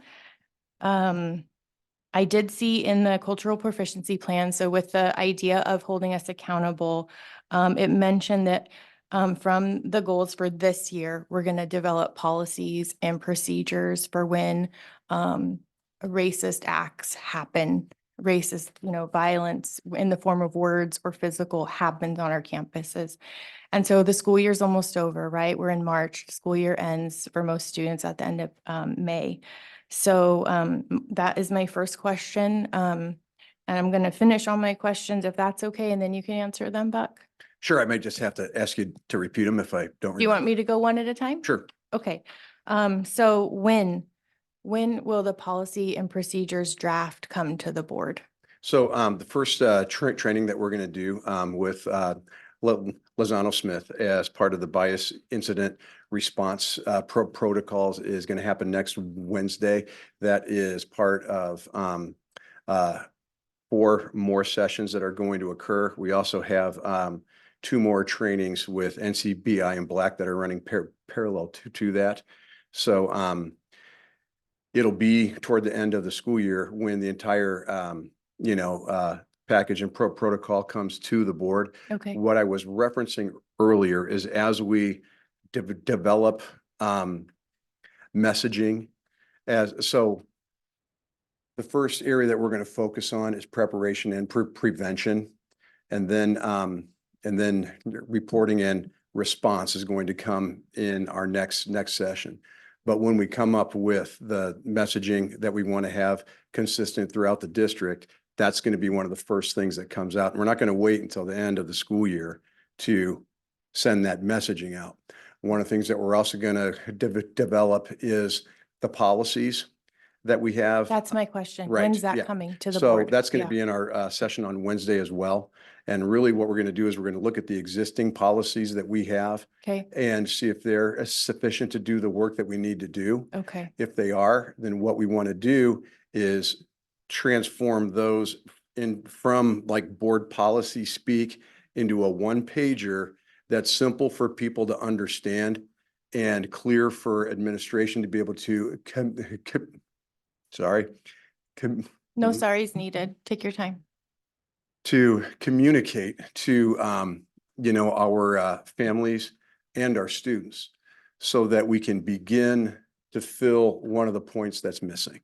And one of the points that's missing is that policy that the district has with regard to bullying, racism, bias, and, you know, our approach to handling that. Okay, so we're in March now. When are we expecting to see the policy, maybe one pager draft? So the come to one the pager board? will probably be within days after we finish the training. So we're going to do the training on next Wednesday. We hope to have that policy in people's hands by the following week. Okay, by the end of March, you're Yes. aiming for it. Absolutely, by the end Okay. of March, as well as with the common message that is going to start with the superintendent, that's going to be echoed by the site principals, and then that's going to be repeated by classroom staff as well. Okay, and you are planning on having community members weigh in on that? Because now you're in the real, it feels like you're in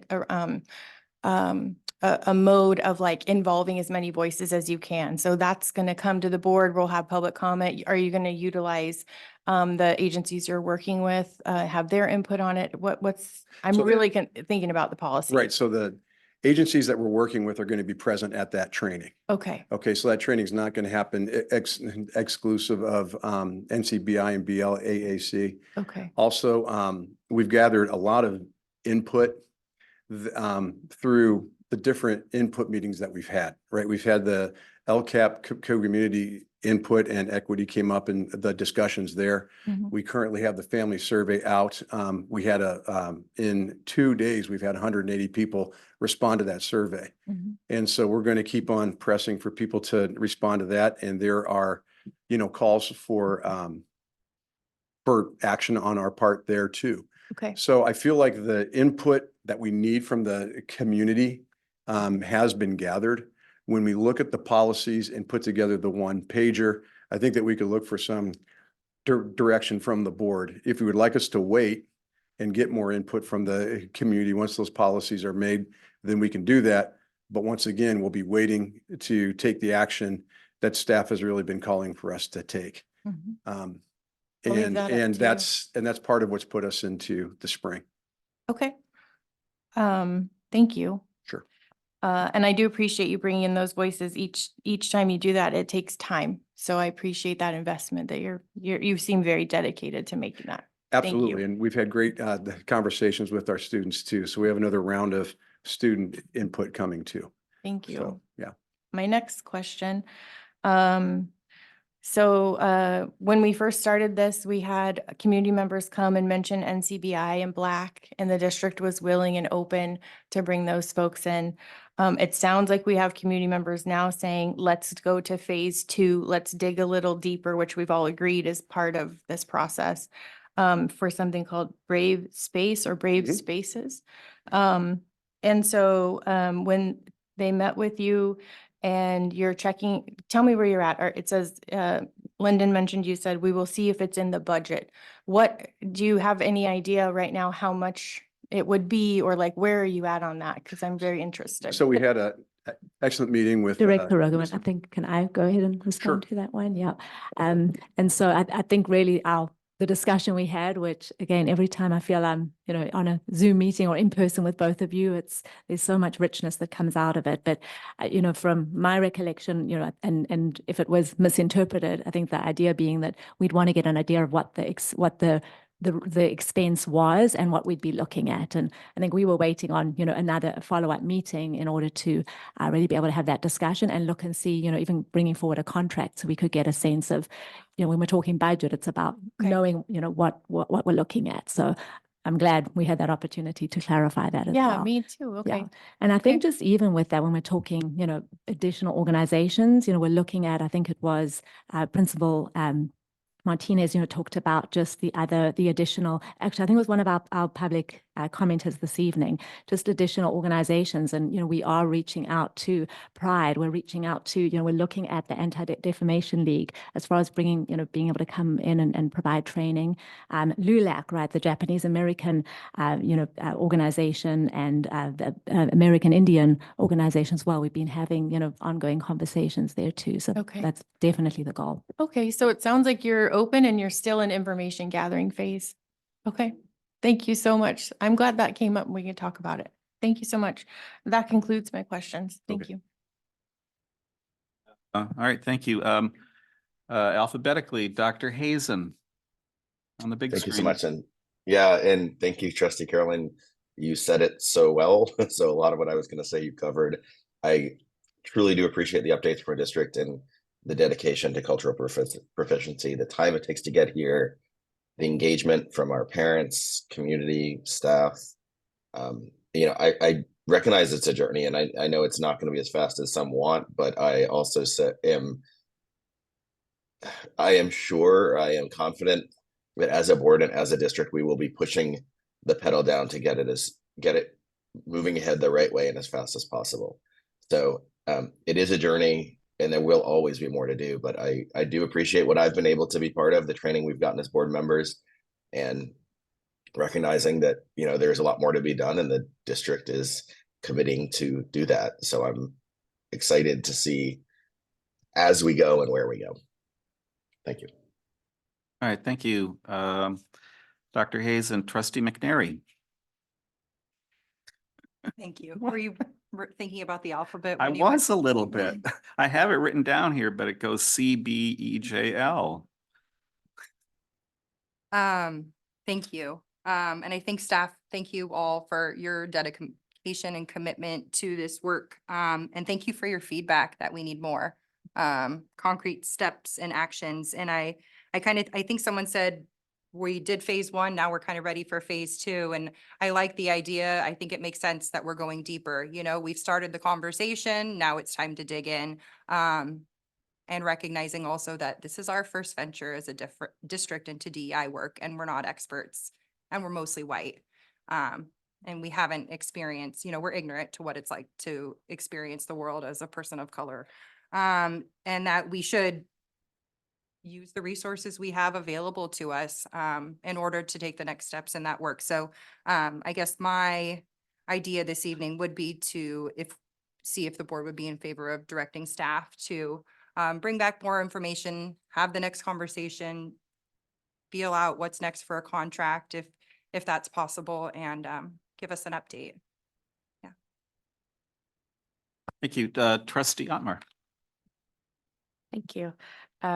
Just firstly, thank you for coming tonight. I know everyone's not still here, but for dedicating your time, and it's emotional work and it's deep work and it's meaningful. And so what you have all given and volunteered for is outstanding and impressive. And it just comes from such a deep place that we're looking for such change in this district, and that will resonate far beyond this district when all of these kids move out into the world and they now can navigate in a much healthier way.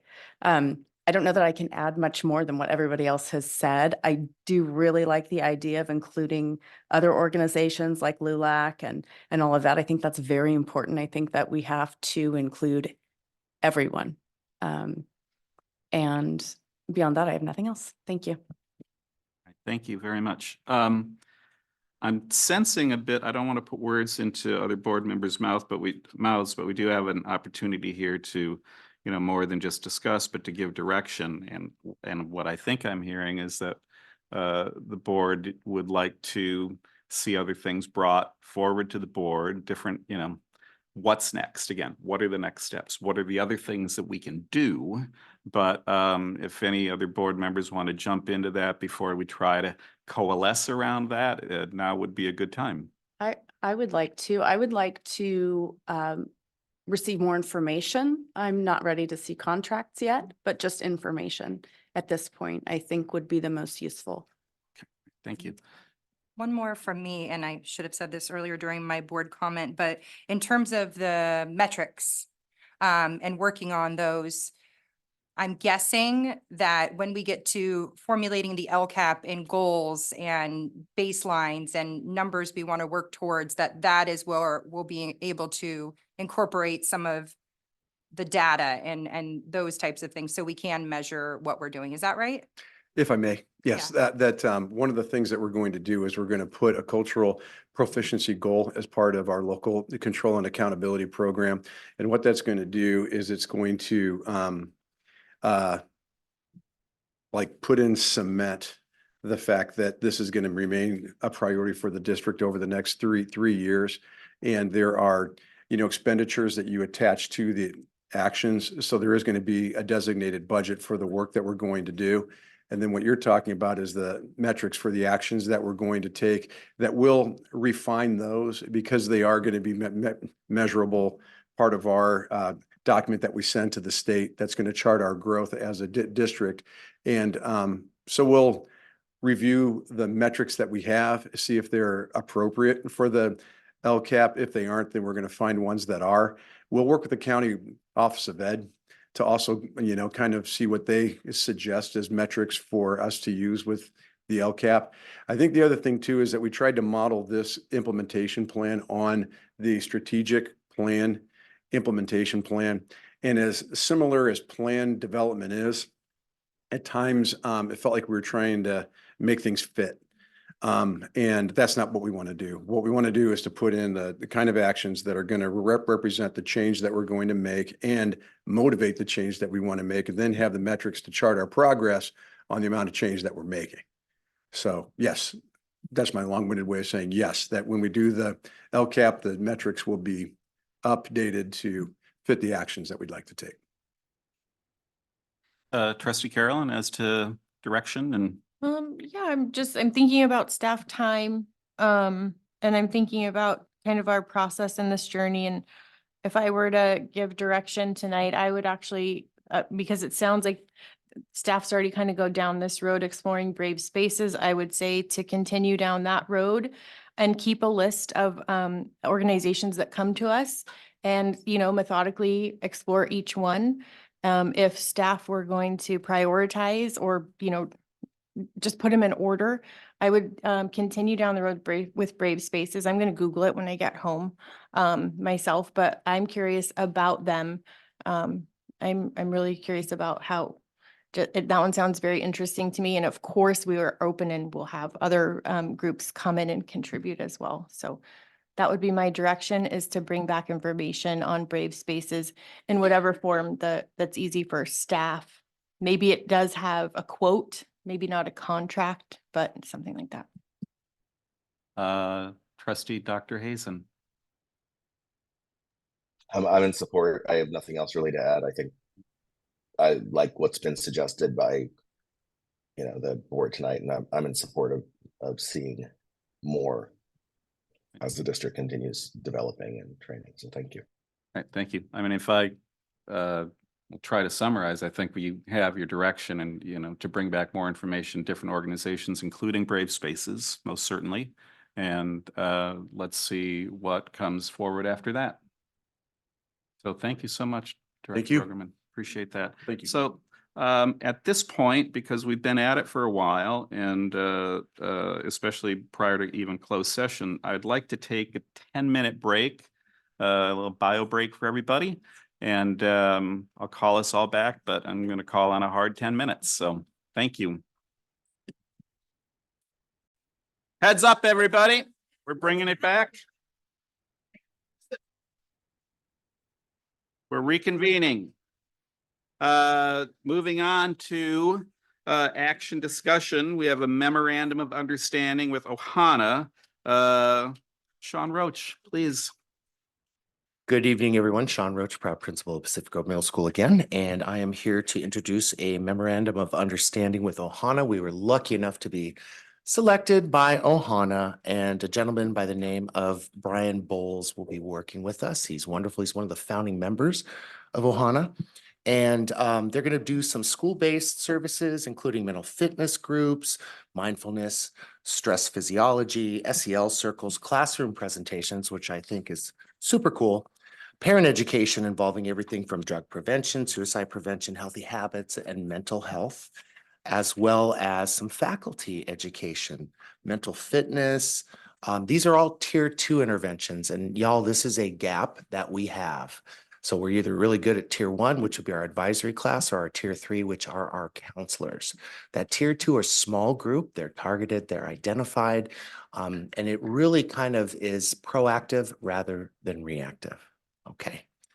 I think this is a slam dunk, but I would welcome any questions you may have. All right, thank you very much. Let's first go out to any public comment on this item. Anyone in the room wishing to address?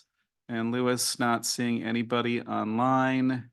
Looking back out to the room. So let's now move on to board discussion. I'm not going to try to go alphabetical anymore. That was a disaster. Let's just, if anybody on the board wishes to speak, just unless you're chewing, and then give yourself a second. We're now to anybody who wants, okay, that's funny. I'll go first. Okay, by all means. Sean Roach, the more I learned about the middle school, because my child is not there yet, the more I fall in love with it and your leadership and Mr. Tovani's leadership. It's very kind. Thank So I you. really appreciate you bringing this. It made me smile when I was reading the packet. I was like, of course he's bringing this. So thank you. Thank you. Also, I think I don't know how you did it, but you somehow built a mental health advisory period into the school day. I wish we could do that at our other sites. I don't know if it's possible, but I feel like you're really leading the way, and I'm not surprised you got a big time award. Thank you. So thank very you. kind. I appreciate it. Move on down the line. Okay, ditto exactly that, exactly that. Thank you so much for this. I'm very familiar with the Ohana program from. They're the best. It's. Yep. What a gift. And thank you for bringing the gift. My I pleasure. mean, yeah, high five. This is excellent.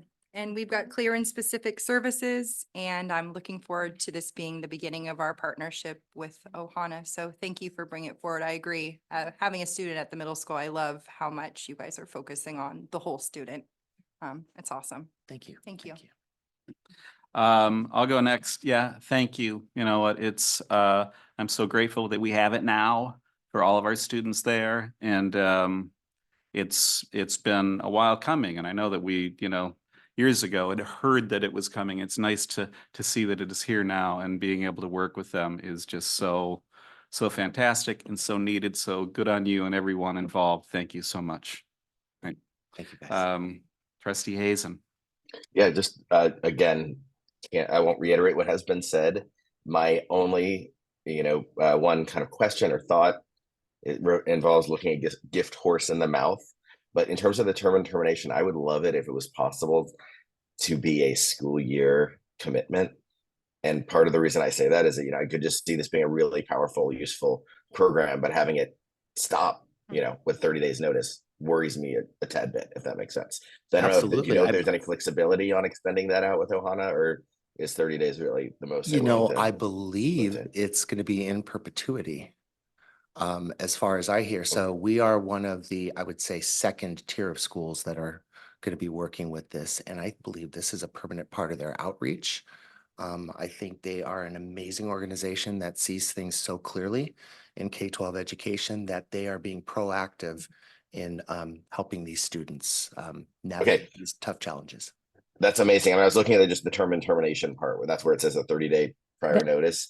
That is standard language Okay. that they need to have in the contract. But when, Principal Roach and I met with the staff at Ohana, they confirmed that this is intended to go on forever, unless. Excellent. Like I said, sorry for looking that gift horse in the mouth. I just want, if we're giving our students such a great thing, that's amazing to hear that this is potentially in perpetuity. That's really exciting. So thank you. We're very lucky. Very lucky. Thank you, guys. All right, so this is an action discussion item. We're looking for approval of the MOU with Ohana. So looking for a motion. I'll make a motion on staff's recommendation. I will second that. Okay, great. We have a motion from Trustee Carolyn and a second from Trustee Otmar. This is, or it needs to be, a roll call vote. Caught me off guard there. President Swanson. Aye. Dr. Hazen. Aye. Trustee McNary. Aye. Trustee Otmar. Aye. Trustee Swanson. Aye. Great, passes unanimously. Thank you very much. Thank for you. all of that. Thank you so much. Moving on to action discussion item B, issuance of a tax and revenue anticipation note, AKA TRAN. Thank you, President Swanson. I wasn't sure if you were going to have me present. I was kind of looking at the board to see. Sorry. So this is our 27th year in a row the district's done a TRAN. That's a tax revenue anticipation note. It helps us with cash flow issues. We're a basic aid school district. And from the months of July 1 through around December, when we see our first tax receipts trickle in, the district would fall into full deficit. That's specifically because number one, we can't use our cash reserves, but number two, we wouldn't have enough cash reserves to carry our payroll. The only change on this document that I'm going to mention is at the bottom, the $5 to $6 million cash shortfall that does increase annually based on bargaining and increase to expenditures. So this year, and I'll talk about this during the second interim, we're looking at about a $7.2 million shortfall, and that's why we increased the Tran amount to not to exceed $7,500,000. Any questions? Board, well, you know what, I'm gonna go out to the public first. Is there any public comment online? Anyone raising their hand? No? Anyone in the room wishing to speak on this? I see no one, so, all right. Knowing that now, let's go to the board. Any board comment? No, I've seen this before and I'm comfortable with it. Thank you. Nothing for me. Same here. Elliot, thumbs up. Yep, So- always. Yep, this is standard. Thank you. Okay, so we're looking for a motion on this item. I'll make a motion on staff's recommendation. Terrific, and a second from someone? I'll second. Right, we have a first from trustee McNary, a second from trustee Otmar. Roll call vote, please. President Swanson, Aye. Dr. Hazen, Aye. trustee McNary, Aye. trustee Otmar, Aye. trustee Swanson. Aye. Passes unanimously. Thank you very much. Now moving on to item C, the 2023-2024 second interim report, Assistant Superintendent Jorn. Please. So I normally spend kind of a great deal of time going through our interim reports. Tonight I'm going to shorten it up just a bit because there's not a lot of changes in the interim reporting from first to second interim, which really is a good thing. It just means that we've kind of tightened things up since budget adoption 1, but I do have some disclaimers, of course, to mention here. The interim reporting closure period was January 31st of 2024, not 2204. This is the general fund combined. We are presenting a positive certification tonight of our second interim reporting. Hello. Just at a quick glance here, you can see the changes from first interim to second interim, and on the right-hand column, you'll see the net change. Very minimal changes. We did have an increase in some expenditures, an increase to our ending fund balance, no change to district reserves, as you can see, and minor change to our beginning fund balance. Just at a glance, this is how the district primarily receives its revenue. LCFF sources, which is combined or sort of consists of about a $2.5 million base grant from the state. We all know we're a basic aid school district, and the remaining LCFF sources comes from property tax revenue to the tune of around $37 million. Federal sources, this is dwindling, and you're going to see this continue to happen moving forward, as well as in the adopted budget. Federal sources has been reducing over time, and that's pretty much due to ESSER funding drying up. State sources, just over 3.7 million, and local sources just over 2.5. Let's talk through the arrows. I have both first interim and second interim side-by-side comparison. As I mentioned before, beginning fund balance, minor change. It was like $400. There's nothing much there to report. Total revenue, very slight change in total revenue. I covered this on the summary slide earlier. I think what we really are looking at is the bottom here. And normally, I mean, as of the last couple of years, we've been seeing kind of a swing in our unrestricted reserves. Down there at the bottom, you can see we're carrying an ending fund balance of $6,486,672 with a 10.8% reserve. That does include 3 lines up. You'll see our $1,435,116,000 3% economic reserve, 3% reserve for economic uncertainty, which is statutory. Just a quick general fund breakdown of expenditures. And again, I'm combining the restricted and unrestricted expenditures here. Certificated salaries make up around 42% of our overall expenditures, just over 19.6 million. Then classified salaries, just around 19%. Then we have employee benefits, 22%, books and supplies, 5.6%. Services and other operating expenditures is 11%. There's been questions about what that means in the past. And essentially that's professional development, contract services, and so forth. And then other outgoing indirect, very minimal, 0.04%. We just passed the Tran, so cash flow is important. I can't stress how important that is for a district like ours to have cash flow to meet our obligations. The property tax revenue distribution for this district, of course, it does trickle in throughout the year. We do see some revenue come in September, October. It's minimal, 17,000. And then we see about an $19 million hit in December. Similarly, we see a very a substantive hit in April. So cash flow is key for a district like ours. I covered this earlier when I was discussing the TRAN, and I did want to note in the board packet 392 through 399, those are the SACS pages that show our cash flow. And that's where I'm showing the negative balances from September through December until we see our big influx of revenue. And that's why the TRAN is so important. So now we'll take a quick look at our funds. Fund 11, we'll start out with Fund 11. That's page 286 in the board packet. Not many changes since first interim. Negligible change in our beginning fund balance. The revenue did increase a bit, 51,000 over first interim. Again, negligible. Expenditures did increase again over first interim. Usually that matches revenue, but that's not the case here. We're trying to spend down some of the program dollars associated with CAPE funding and so forth. Adult Ed does carry a large ending fund balance, and because of the consortium they're in, we need to start spending that down. Ending fund balance, you see a minor decrease in the ending fund balance over first interim. And as I just mentioned, we're working diligently to spend down the revenues, because the district can only carry, I think it's a 16% revenue percentage, and we're carrying around 20% right now. Child Development Fund 12, that's 287 in the board packet. No changes in beginning fund balance, no changes in revenue, minor change in our expenditures, reduced by $561. And again, because of the reduction of expenditures, you see the ending fund balance increase. One thing to note that's important, Child Development Fund 12 was receiving ongoing general fund contributions for a time, and they're self-sustained right now. So that's really good news. Similarly with Fund 13, they are also self-sustained. There was a time where Fund 13, which is our cafeteria fund, was receiving general fund transfers in. This is page 288 in your board packet. And again, another component of, well, similar to Fund 11, net cash resources are becoming a problem with Fund 13, meaning we have too much money. We have to spend it down. So Robert, I'm sorry, he's in the room there.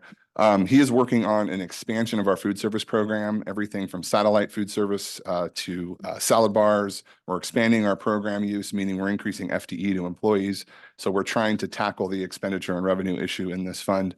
As you can see, beginning fund balance, no major change, revenue negligible. We're trying to pump up expenditures. You'll see there's an increase there, and an overall minor decrease to our ending fund balance. Deferred Maintenance Fund 14, that's 289 in the packet. Thankful to the board that there is a contribution from the unrestricted general fund, because when I started in this district, I think this fund carried around a $85,000 beginning and ending fund balance with minimal expenditures. The board directed us to transfer $200,000 from the general fund annually, and that's been helping us basically carry this fund. No change at all in beginning fund balance, revenue, or expenditures, and a minor increase in the ending fund balance.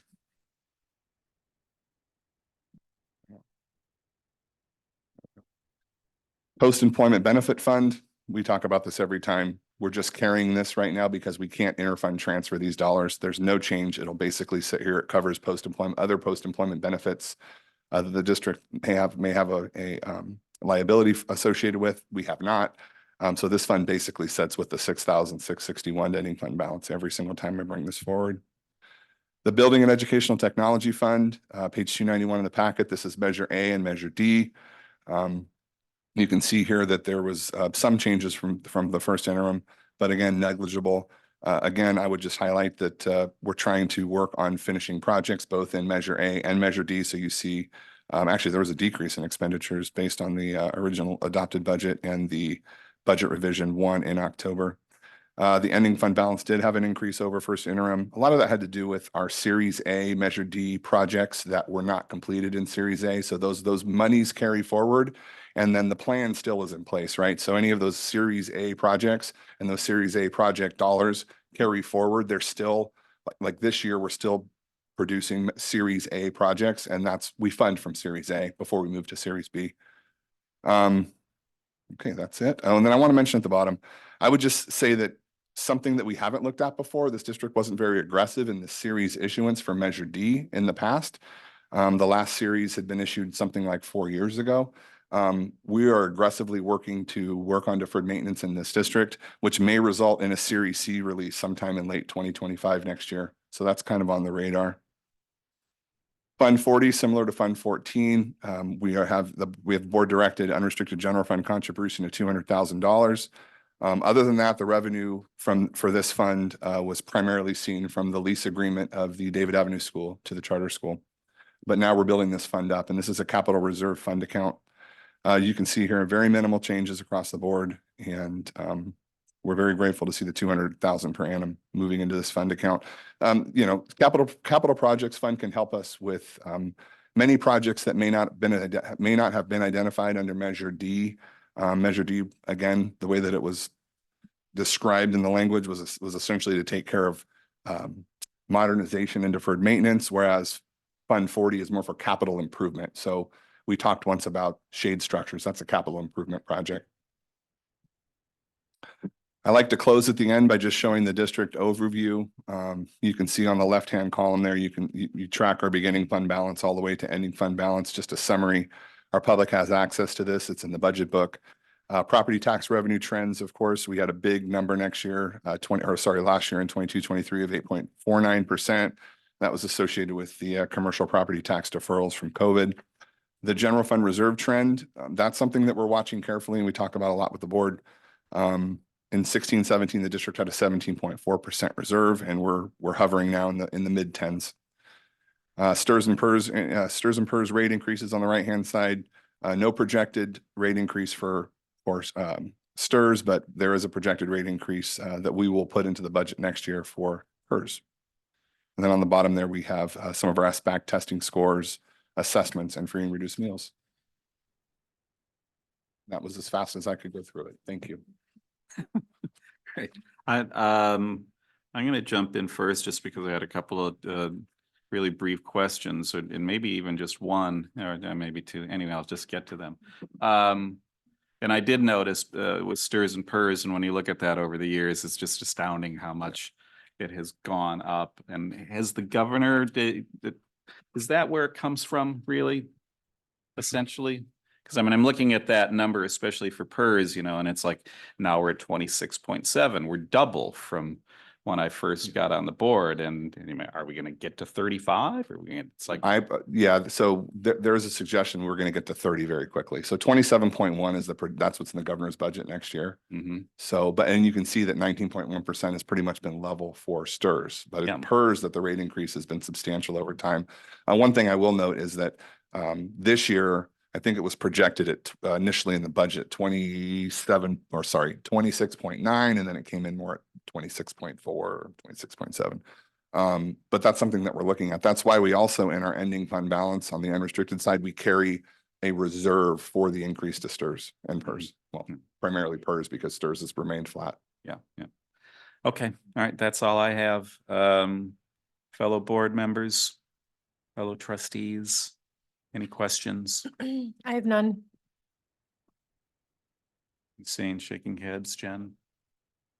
I guess, I'm curious with getting the less one-time money, how we're going to absorb that in our budget moving forward, because it looks like we're starting to run out of some of those federal and state one-time 2-year monies. And I don't know if we're getting rid of the services or the staff, but how are we going to absorb those or deal with those? Yeah, that's a great question. So this year we have expiring funds, and in 26 we have expiring funds. The funds that were associated with funding positions, especially those that were crucial to our programs, I've actually built that into the unrestricted general fund and the MYPs and our multi-year projections. So, for example, I'll give an example. Mental health therapists, those are expiring this year. And in my second interim reporting, in the multi-year projection for the 24-25 year, and of course in our adopted budget, we bring it forward, we've included the transfer of those restricted dollars over into the general fund. Okay. Which is it's a substantial amount to absorb, but we know that's important for our programs. Okay, so those one-time 1-year, 2-year monies have been considered when we're getting to this point. Yeah. Okay, thank you. I don't have any questions. We've got a positive certification, so I'm comfortable approving it tonight. Yeah. Thank you. Trustee Dr. Hazen. Nope, same. Thank you. Always, just enjoying how much detail you put into these budgets. It's very easy to track where we've been and where we're going. Definitely worried about the reserve a bit, but that's come up before, and I know something you're working on, making sure we're cutting costs where needed. So thank you. Okay, let's go out to public comment. Do we have anyone in the room wishing to address this? Oh, what? I don't know. Yeah, but I hope I read it right because I saw you shaking your head and it's like, or were you shaking your head about stirs and purrs? Like, I can't believe this. It's a slow train coming and it's just, and now we can see it. Question. See, when you take a long time, I think of questions. For the Measure D project that had been pushed from Series A, is there a timeline for that, or do we just keep it just keeps moving forward, or we keep pushing the date until we can get it done, or how does that work? Right. So it's basically about priority within the administration to produce projects. So there were a number of minor projects associated with the Series A. Remember, that's an expenditure plan that the board approves. So unless the district decides to bring it back, we did bring a reprioritization list back to the board last year, but that was primarily associated with forward projects, not projects in arrears. So I know Director Anderson is working diligently on finishing up a lot of those projects for us. And yes, the fund balance carries forward, and we track everything in a separate, what's called a local for Series A projects. Okay, cool. Thanks. Okay, now back to, I didn't see anyone in the room for public comment and no one online. So this is a action discussion item. We do need a motion and a second to move forward. And I will so move. I'm happy to second. All right, we have me and then Elliot on the second, and it is a roll call vote. I'm not doing well with this tonight at all. President Swanson. Aye. Dr. Hazen. Aye. Trustee McNary. Aye. Trustee Otmar. Aye. Trustee Swanson. Aye. Right, passes unanimously. Thank you very much for the presentation. You're still up now for 22-23 District Financial Audit Report. All right. So every year we do an audit report on our financials. We also do an audit report on our Prop 28 bonds, which is Measure A and Measure D. And we have the pleasure of having Ryan Zelinsky here from Eide Bailly. I said this to the superintendent not long ago. I said that they are a friend, the auditors are. There's a lot of work that goes into preparing an audit for this district, for many districts that they represent, but they're keeping us on track and on course. They're helping us build new internal controls. So I welcome the auditors every single year. And we have a great relationship with Eide Bailly. So with that, I'll turn it over to Ryan. All right. Good evening, members of the board. Thank you, Josh. And then welcome to Pacific Grove, to the new superintendent. With that, okay, the audit report's about 100 pages. I'm not going to read every single page. I will go very fast. It's pretty simple. Well, it's not simple, but the presentation will be simple. How about that? Okay, so the very first thing in the audit report is the opinion. That's what everyone really cares about. With the opinion, it's a clean opinion. It's called an unmodified opinion.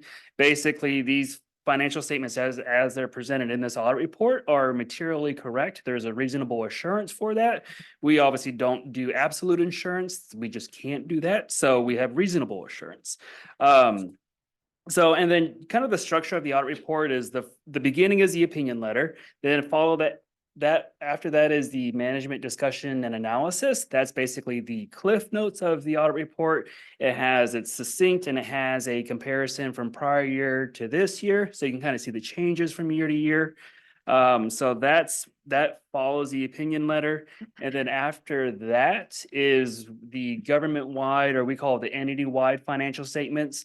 That is the full accrual basis of accounting. And your fund financials, general fund, Fund 21, those use a modified accrual. Basically, the full accrual has your long-term items, capital assets, long-term debt, pension, OPEB, all that long-term stuff, where the fund financials, those are more short-term. So those don't include your capital assets. So you'll see two different sets of financial statements in the audit report, and that's why there are two. And then we also have reconciliations between those two different bases of accounting. After that, there's about 80 pages or so of more detailed information that supports those financials. And so if you'd like to read it, there's a lot of information there. Following that, there is the results of the audit report. And we give kind of 3 areas. We do the financial statements. Again, there was an unmodified, no, there weren't any audit adjustments this year, so that's good to see. There weren't any findings well, from the financial side, there weren't any findings. The federal side, we have to audit your federal programs if you meet a certain threshold. This year, with all the ESSER funds and the COVID money, we've been auditing that for the last, well, whenever since they've come out. So that was a major program this year. Federal awards, no issues there. That was an unmodified opinion on that as well. And then state compliance, every year the state of California or the EAAP, I can't remember what it stands for exactly right now, but they put out an audit guide, and it's basically procedures that we have to perform based on what they put out. And so with that, there was only one finding for the actual district for the entire year this year, and it related to the attendance accounting. Not attendance as in there's attendance for educational side, and then there's attendance for earning ADA. Your guys' district is a basic aid district. You're not really funded on ADA for the LCFF, so it's kind of, you still have to track it. It's still an important thing to do. But there was an issue at the middle school with a couple absences. A student was absent for the day, and the system was still recording them as being present. So there was about a 16 ADA reduction from our calculation. But again, there's no fiscal impact with that because there's basic aid. But it's in the audit guide, so we have to do it. We find an issue, we have to report on it. And then after that, there is a summary of the prior year findings. I'm happy to say that all of the findings that were in the previous report have been implemented. So that's always good to see, is if we have findings that the district is making process to implement them. And yeah, they were all implemented. So there was, and then just at the very end, there was one little finding with the ASB at the high school, very, very common. Basically with the high school, when the ASB is buying funds, they have to get pre-approval. That doesn't always happen. So when we see it doesn't happening, we just mention something to it. But that's not unique to Pacific Grove High School. It's a common thing that we see. And with that, yeah, that is the audit report. So if there's any questions or anything I can help with, I'm happy to help.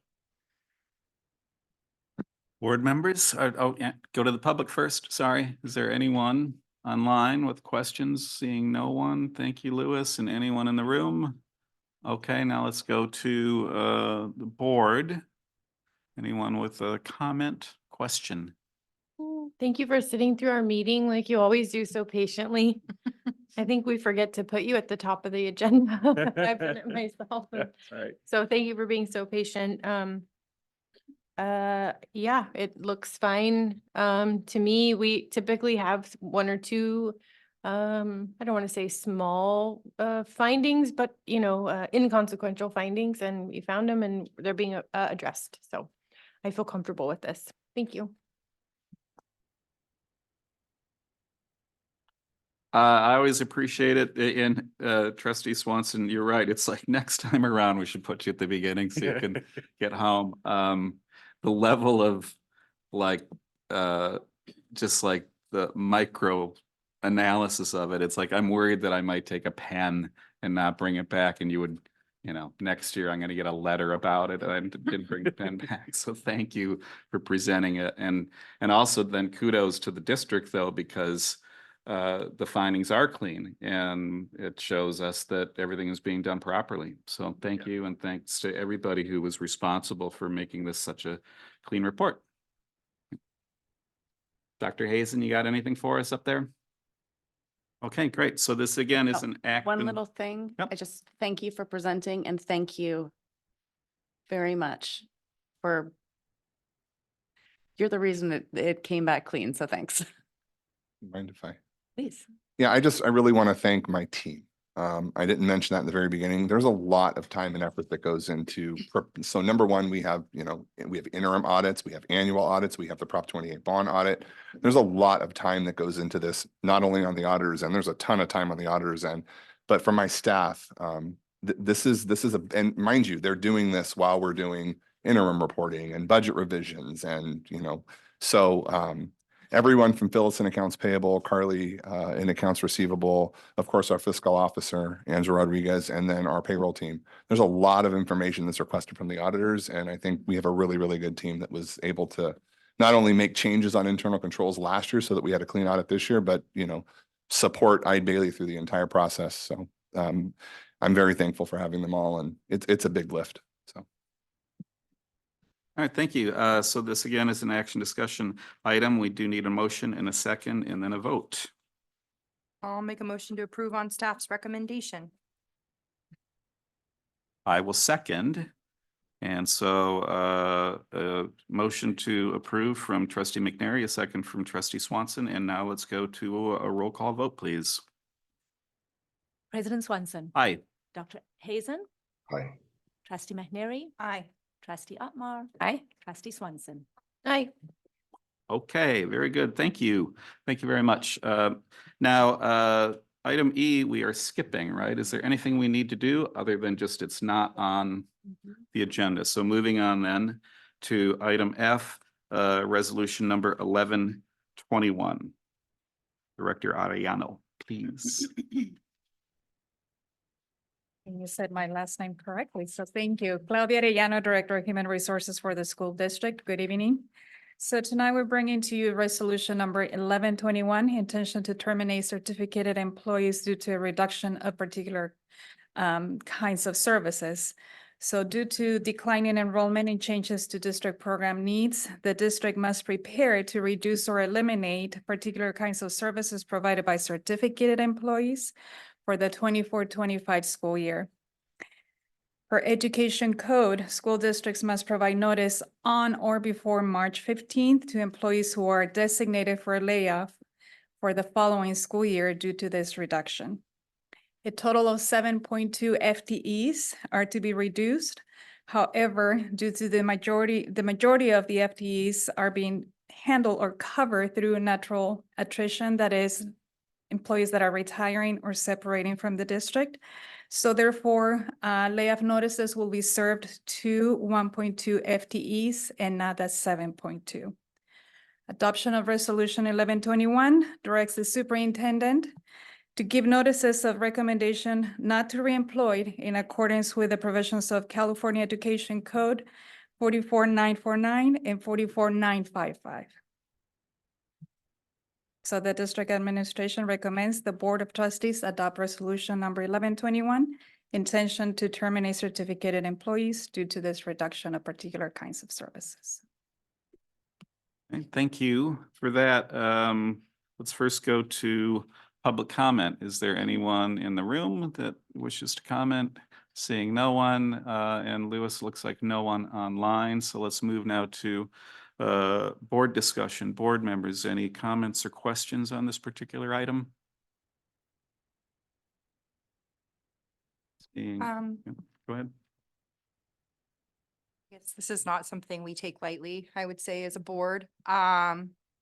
And I do feel like you've provided us with plenty of information to be able to make the decision, some of it which is confidential because it is personnel related, but I think it's clear, and it sounds like staff has done what we can to retain the employees that we can. So I appreciate you bringing this forward, although it's unfortunate.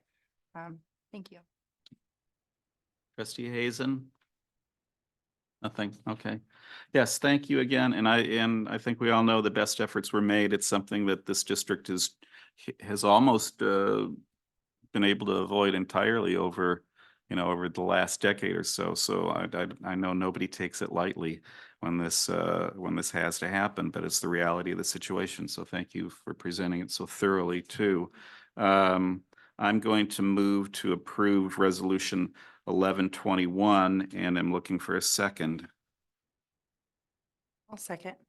All right, we have trustee Brian Swanson making the motion and a second from trustee McNary, and let's go to a roll call vote, please. President Swanson, Aye. Dr. Hazen, Aye. trustee McNary, Aye. trustee Swanson, Aye. and trustee Otmar. Aye. Passes unanimously. Thank you very much. Moving on into information discussion, quarterly facilities project updates. I believe this is Director Anderson.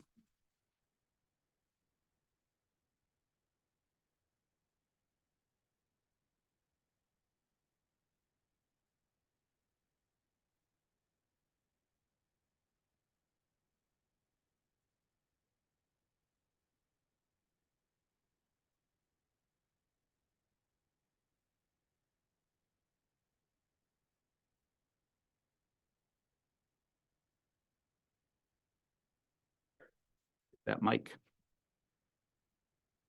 Good evening, everybody.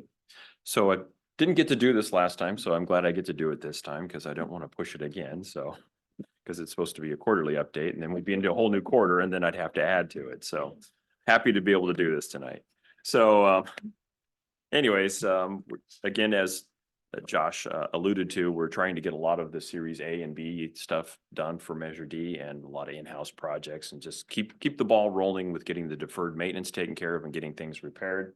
So I'm going to go right into what I have done here. I've just kind of presented what we've worked on the last quarter, and I put the dollar figures up there to go with it. So I'm just going to make it as fast as possible. We completed the varsity baseball fencing and backstop. That was just a little over 20 grand. Over at the high school, we did some carpeting work in building A. That was, if we remember, that was on our facilities inspection reports. That was one of the things we got a big hit on. Getting this carpet done is one of those things that's going to keep us moving up towards getting a better grade there. We did a lot of wayfinding signage. I think everybody's probably seen the signage at the high school by now. That's good stuff. It also helps our first responders when they come to the site. They could easily identify which buildings they're going to. So that's kind of a win-win there. Not only does it make things look better for our people visiting, but it helps with the safety and security of our school campus.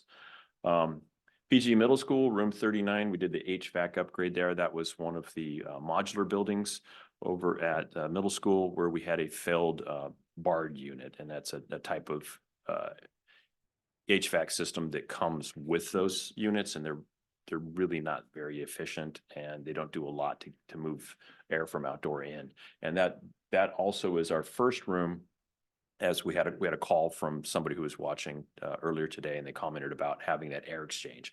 So this is a model room. It now has a very efficient HVAC system. And it also has an exhaust, an energy recovery ventilator in there that's bringing outdoor in into the room that's tempered. So this is by far probably our model room, and that's the direction we're going for a lot of our rooms.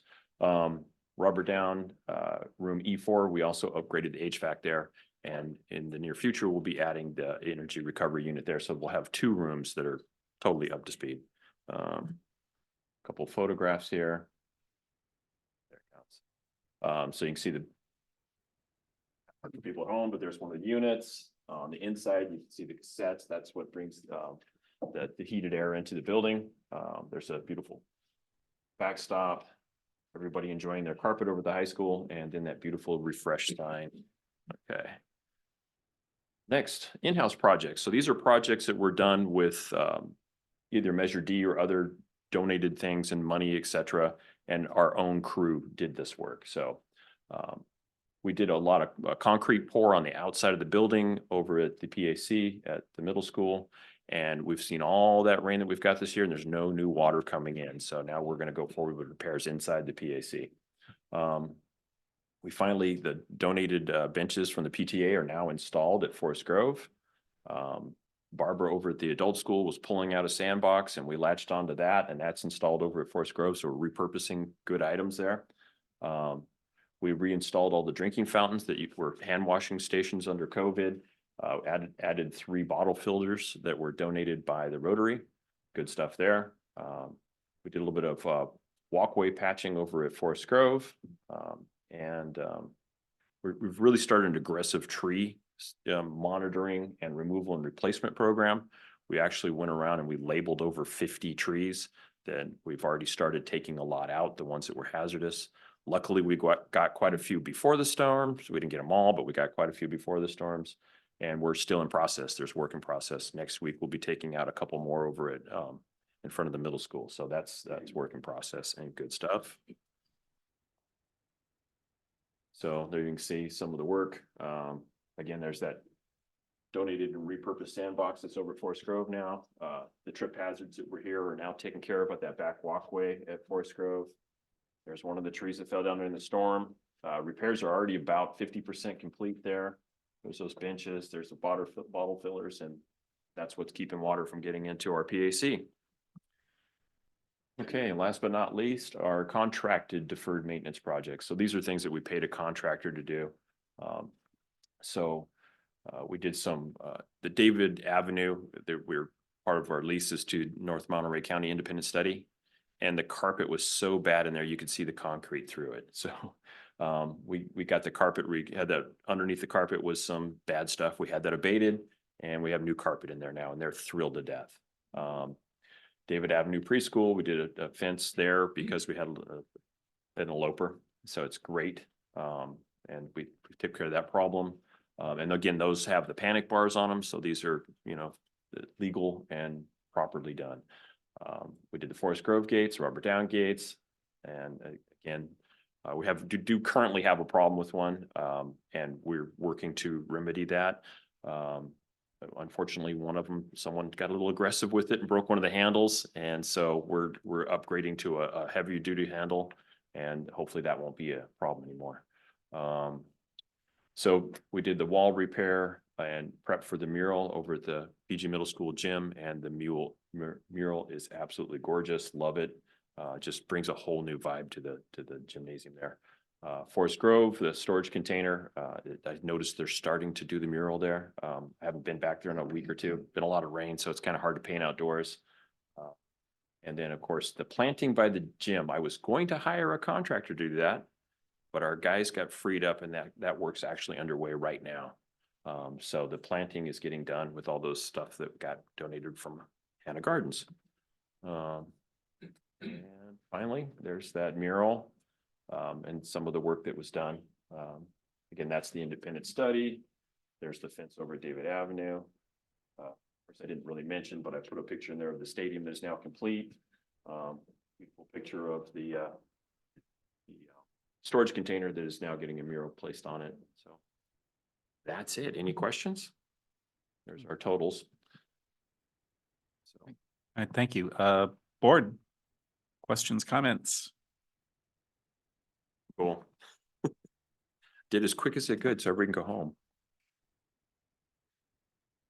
Thank you. I'll start, I guess. I don't want to usurp it from anybody, but thank you for the photos and the succinct presentation. These questions may not be appropriate, but I'm going to ask them and you can tell me if you want me to meet with you one-on-one, or Linda, if you want me to meet with you one-on-one, but I'm going to essentially put in a work order.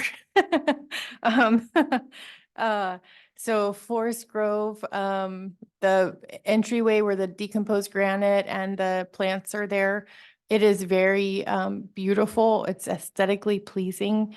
However, I go to that school very often and I find it slippery because the DG works its way onto the sidewalk and gets underneath my shoes.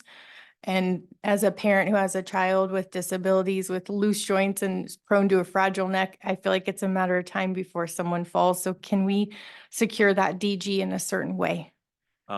We put a DG product on it that's supposed to retain it, and evidently Didn't it's not work. working real Yeah. well. So we'll recoat it with another coat of that stuff and see if we can't get it to stay down. Okay, that would be a relief to me as a mother. I know I'm using my board microphone to ask you mom questions, so I appreciate your patience with that.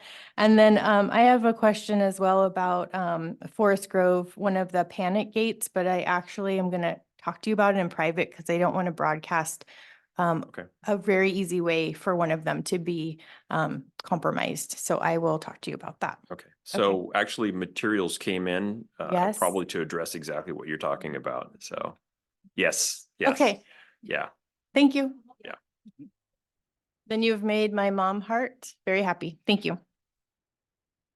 I'm going to jump in real quick. I mentioned it a little bit before, but after spending a long time at the high school the other day, it looks great that the signs are fantastic. You know, that's I mean, getting your way around is, I felt bad for the little gym because there's the sign for the gym and then one for the little gym. I kind of felt bad, but at least I knew where the little gym was too. But they look really great. And so good on you and your team for making it shine a little bit brighter, or quite a bit brighter. So thank you for that. I have to give some kudos to Josh for that too, because he helped ramrod some of that. So he likes to help me whenever he can, and I appreciate it. Awesome. Dr. Hazen, you got anything up there or out there? Up there. Being quiet, just again, really thank you for the work here. It's really exciting to see. We have a way to go, but you're putting a lot of time and effort into this, and it's visible. So thank you. Right, and I don't recall, did we ask for public comment? Or did I just jump right into the board? There's nobody online, anybody in the room? Let's make sure we have it covered. Okay, and so that was information discussion. So but we do have one on. Sorry, I'm not picking up what you're putting down, Louis. Oh, okay. All right, so I think I didn't do it right. So let's, yes, by all means. I had a question. Room 39 middle school. Is the personnel did the project, or did you guys hire the contractor? And also, how much outside air you guys are providing that classroom? I couldn't understand the question, but I heard what he said, but I think it would be best, right, to just direct that to the district have office. staff follow up with him. Mhm. Yes. Yeah. So if you could do that, and I'm sure you'll get a prompt and concise answer Okay. on that. I'll do that. All right, thank you. All right, so I think we're okay now to move on to future calendar and agenda items. Our last item for the night. So first, any future agenda items that we want to make note of that the board wants to recommend? I'll go first, I guess. Okay.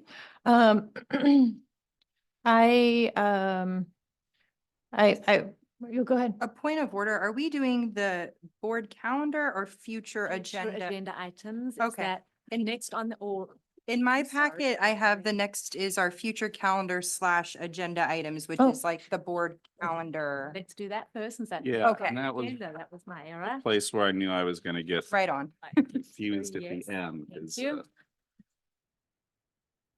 It says. Okay, so the agenda item says future calendar / agenda items.